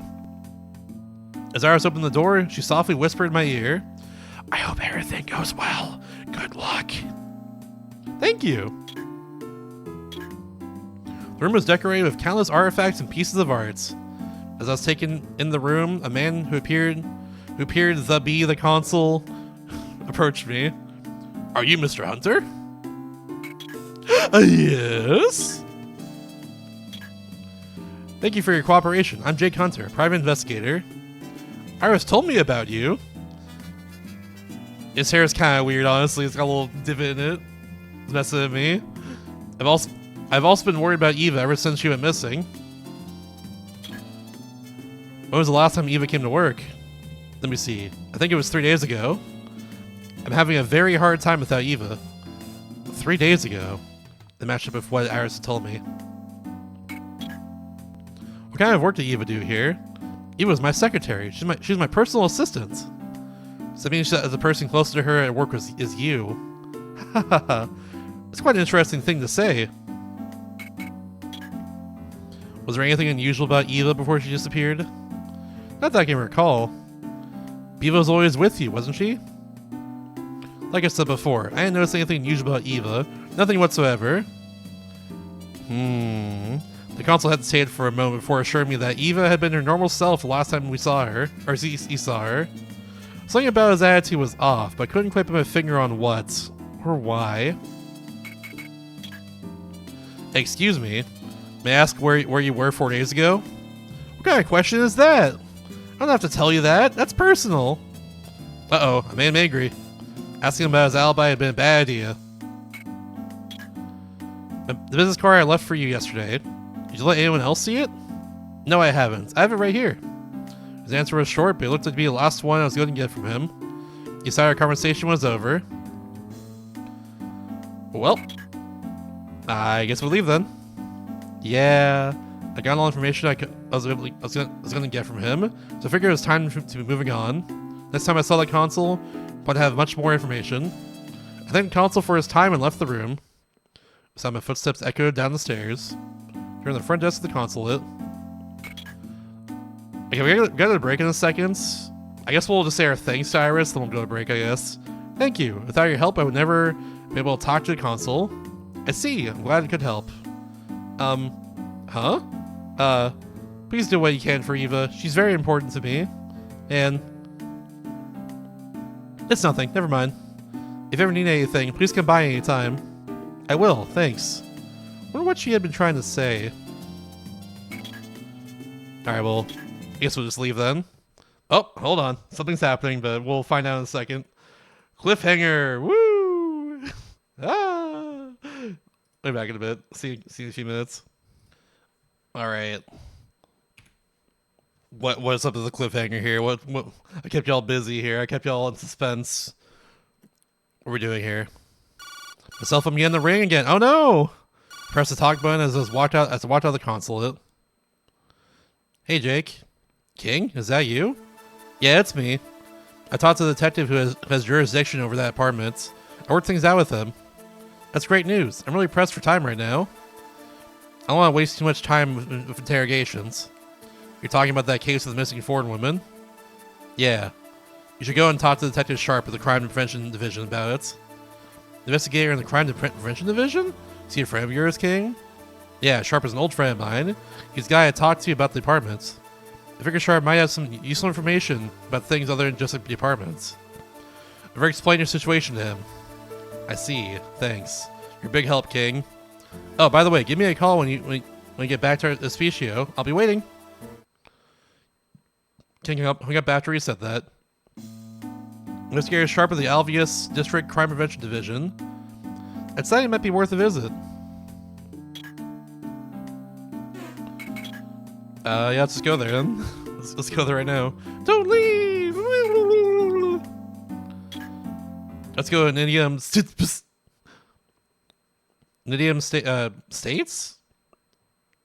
I think it's supposed to be state. Nidium States Station is in Alveus. Well, the oldest district is Depono. It has been in operation since the Great Depression. I like how it's fake name, real event. Anyways, even today, its position in the middle of town gives it a great deal of influence. I found myself in front of the Alveus Police State Department's in Indian Streets. It's streets. Indian Street Police Station. Not state. Okay, there we go. I heard that they renovated while still trying to preserve its 1920s atmosphere. Truly a police station worthy of Depono. The older style of the building was enhanced by several hedges and a number of lights designed to imitate gas lamps. Let's go inside. Head past the door. That's it. Okay. Contrary to the building's old-fashioned exterior, the lobby is very modern. Lots of green in it. How was I going to get in touch with Detective Sharp? Student. There's several police officers and visitors milling around the lobby. By second quotes. I noticed most of the visitors were there for traffic violations. Oh, that's why. An officer in uniform was tagging to the May visitors. Or visitors. Looked like I was going to need to get in line. Yep, no way around it. It's the line I went. Ugh. Instead of dealing with some stupid traffic violations, why don't you catch some corrupt cops? Hey man, don't you agree? Oh yeah. 100%. What can I do for you? I'd like to see a specific police officer who works here. A police officer? What's your name? It's Jake Hunter. Mr. Hunter. Now, what's the name of the officer and his department? His name of the department? I'm pretty sure King said the department was... It's crime prevention. Cole Phelps, traffic. I remember it now. It was the crime prevention division. Crime prevention division. And the name? His name is... Mr. Sharp. His name is Detective Sharp. Alright, please wait 1 moment. The police receptionist began to use the inter-office phone. Detective Sharp is expecting you, and asked that you wait right here. Got it, thanks. There's nothing to do but wait. Around me, regular people and police officers were going about their daily business. My mind started to drift as I watched people file through the lobby. I felt like I was being left behind. I gotta wait, I guess. What else do I do? Oh, here we go. As the waiting lobby man approached me. Are you Mr. Hunter, the private detective, investigator? What, interchangeable word? Yeah, detective. I'm private investigator, detective Jake Hunter. Are you Detective Sharp? Yes, I'm Detective Sharp of the crime prevention... I can't say words. The Crime Prevention Division. There it is. Hooray. Clap for me. Yay. King has told me all about you. As he was talking, Mr. Sharp directed me towards an area separated by a partition. Sorry about this place, but I heard you wanted to talk to me. I did. And now I don't. Goodbye. If you don't mind, I'd like to ask you a few questions.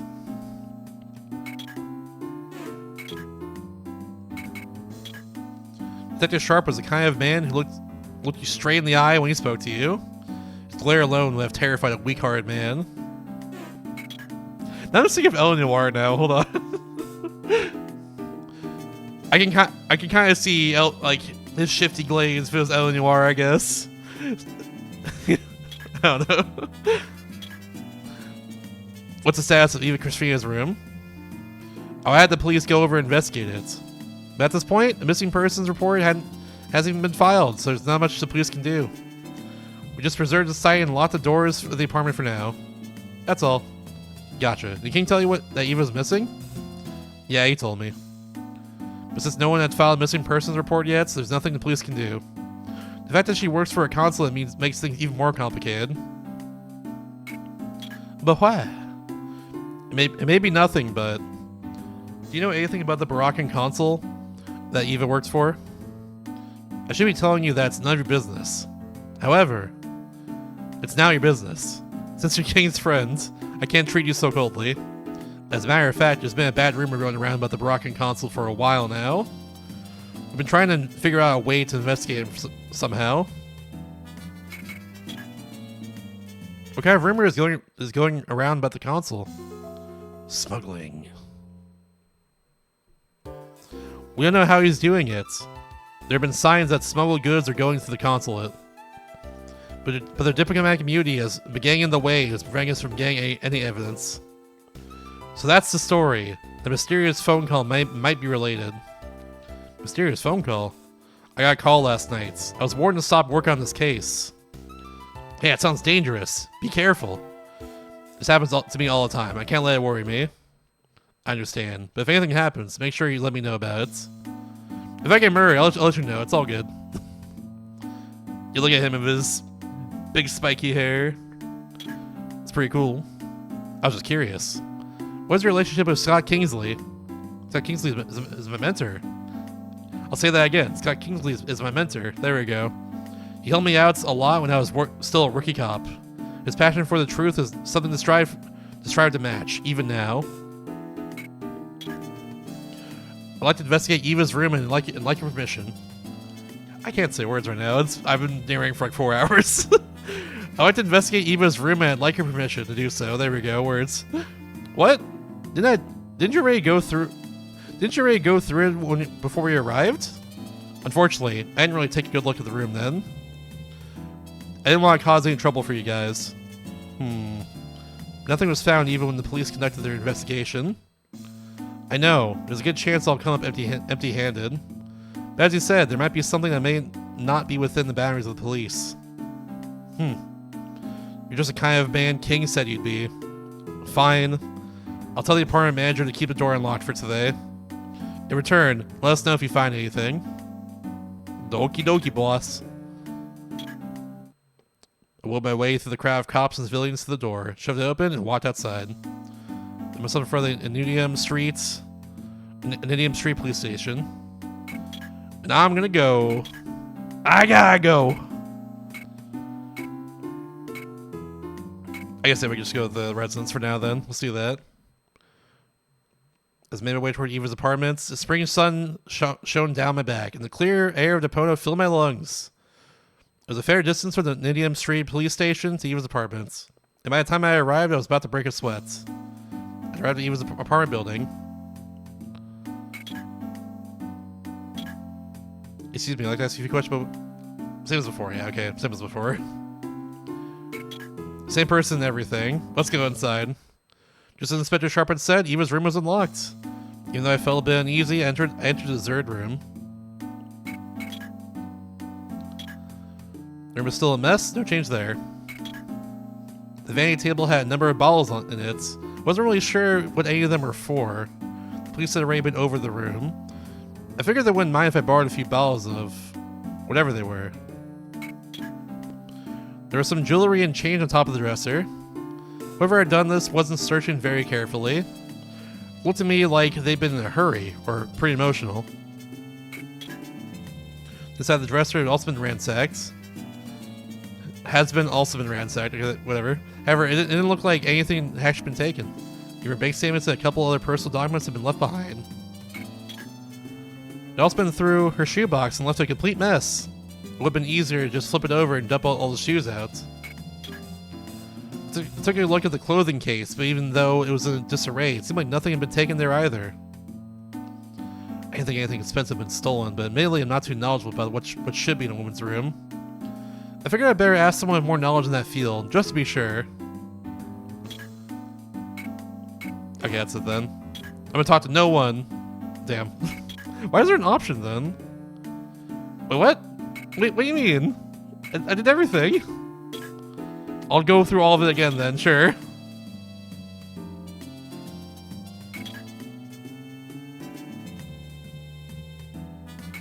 Sure, why not?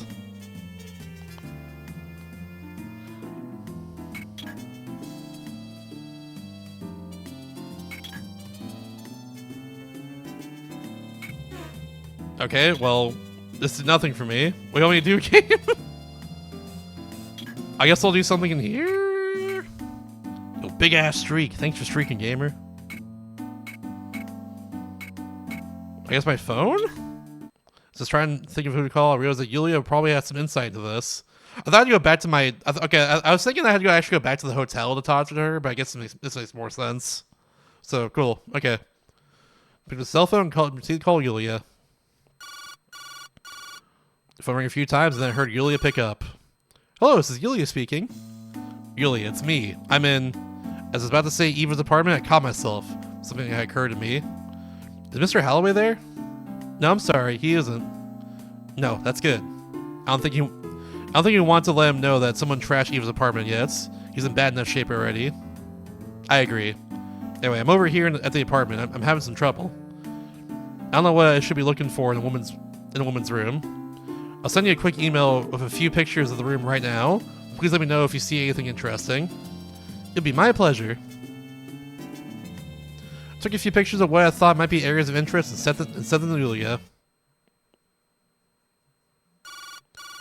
I only just finished saying the last picture, my phone rang. Sir, I'm sorry, but I can't tell what clothing or accessories have been stolen. However, what is it? I did notice something strange about her makeup. Most women use a toner and moisturizer daily, and those two items weren't in any of those pictures. What are you getting at? It's as if she went on a trip. A trip? Gotcha. Okay, thanks for your help. This gives me a little more to go on.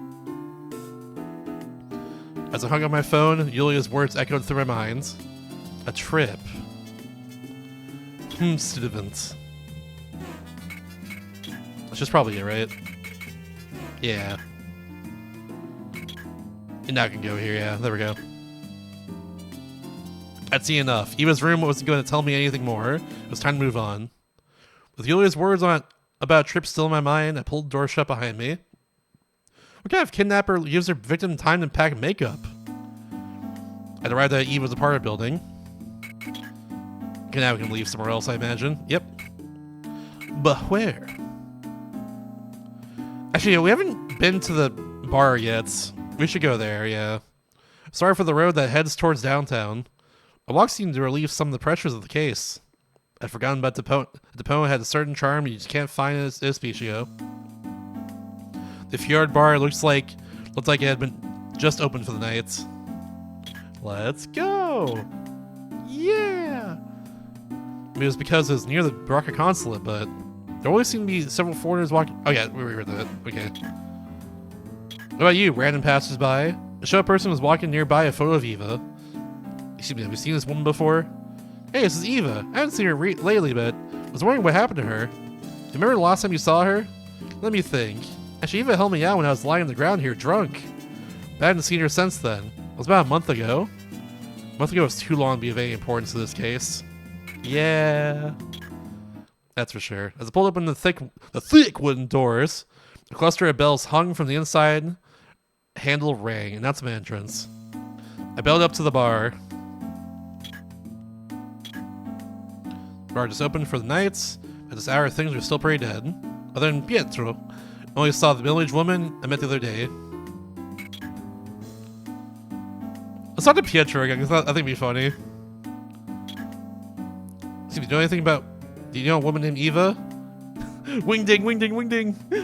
This man's speaking shapes. There's no point, I know what he was saying. Her increasingly frustrated with my inability to communicate with Pietro. Rules that Yulia might know his language.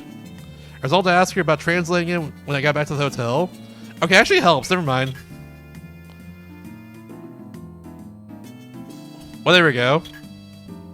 You communicate dragons, maybe, it's possible.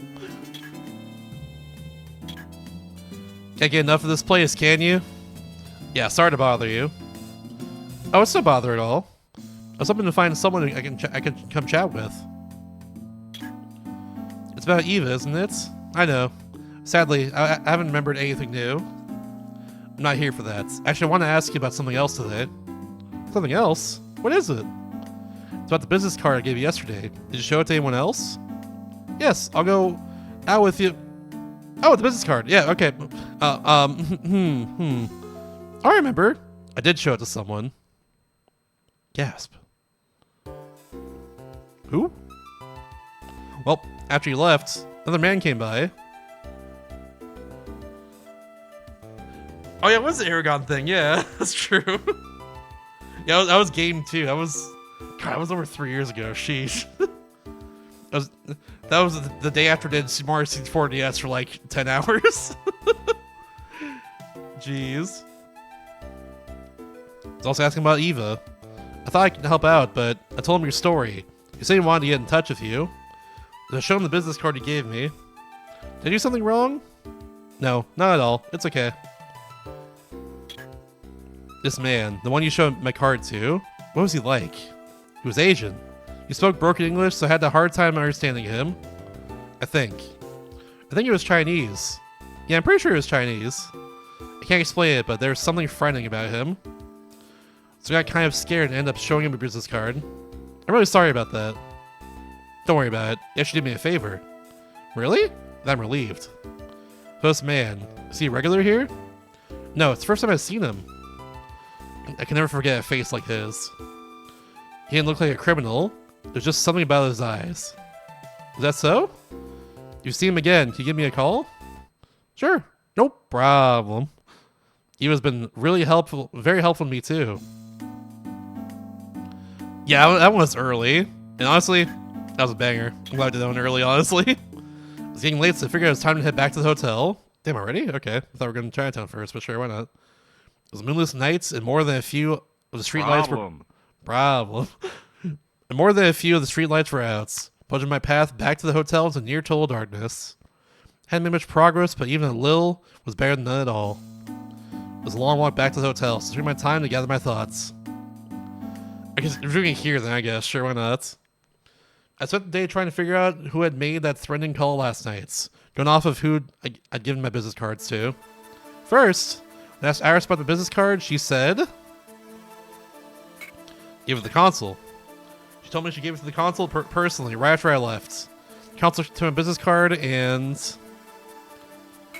ate it. Yeah, he put it away. I don't know why. Yeah, he didn't show it to anyone. And that after he got it, he just put it away. After that, I met with Detective Sharp at the Nidium Streets police station. Thanks to King. Detective Sharp let me in on the rumor that was going around in the police department about the Brocken consul. The rumor was...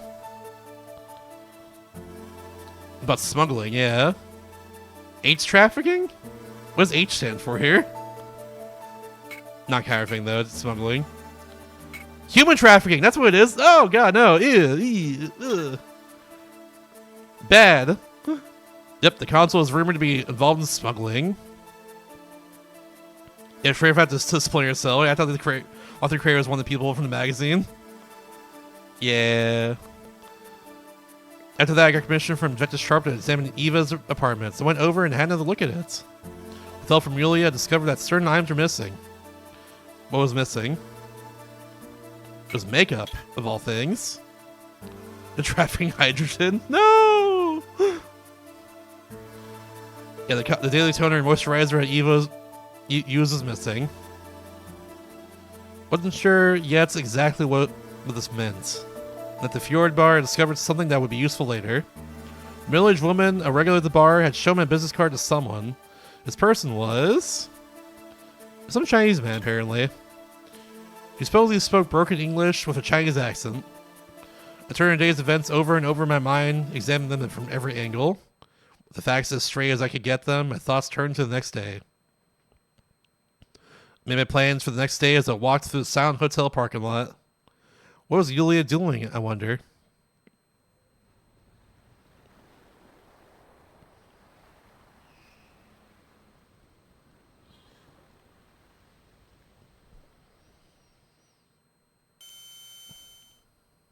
What? Oh. My brain barely even registered the sound when several more shattered the sounds of the parking lot. That sound. The unmistakable blast of gunpowder. I heard that sound many times on the streets of New York. You can even hear them from time to time in Espicio. The Reaper's howl. The sound of gunshots. Listen to me closely. Stop pursuing this case. I remember the voice in the phone. just assumed the voice was warning me. If it wasn't for me, then the only ones left in the hotel are... Shit! Before I even finished the thought, I was sprinting across the parking lot. Terror gripped at my heart as echoes of the gunshots rang in my ear. I hope that was wrong. Gasp. See if it continued. I couldn't save. I thought I could save in the screen, but apparently I can't. So I gotta press start and then save right here. So we're just gonna do that real quick. Because we're continuing this tomorrow for sure. Yeah. There it is, saved. All right, we gotta stop right here for the night though, because it's almost 2 in the morning. It's definitely conspiracy why for sure. Yeah. Just given how it looks, honestly. But yeah, we'll do more of this tomorrow for sure. So far it's I like myself a good mystery for sure. So I'm definitely intrigued. I'm definitely on board. But it's not like super exciting at the same time. I don't know. But I do like myself a good mystery, so I'm on board so far for sure. Also, translation's been like fine. There's been some typos here and there, but it's like not that bad. I don't know. We'll see where this goes for sure tomorrow, but yeah.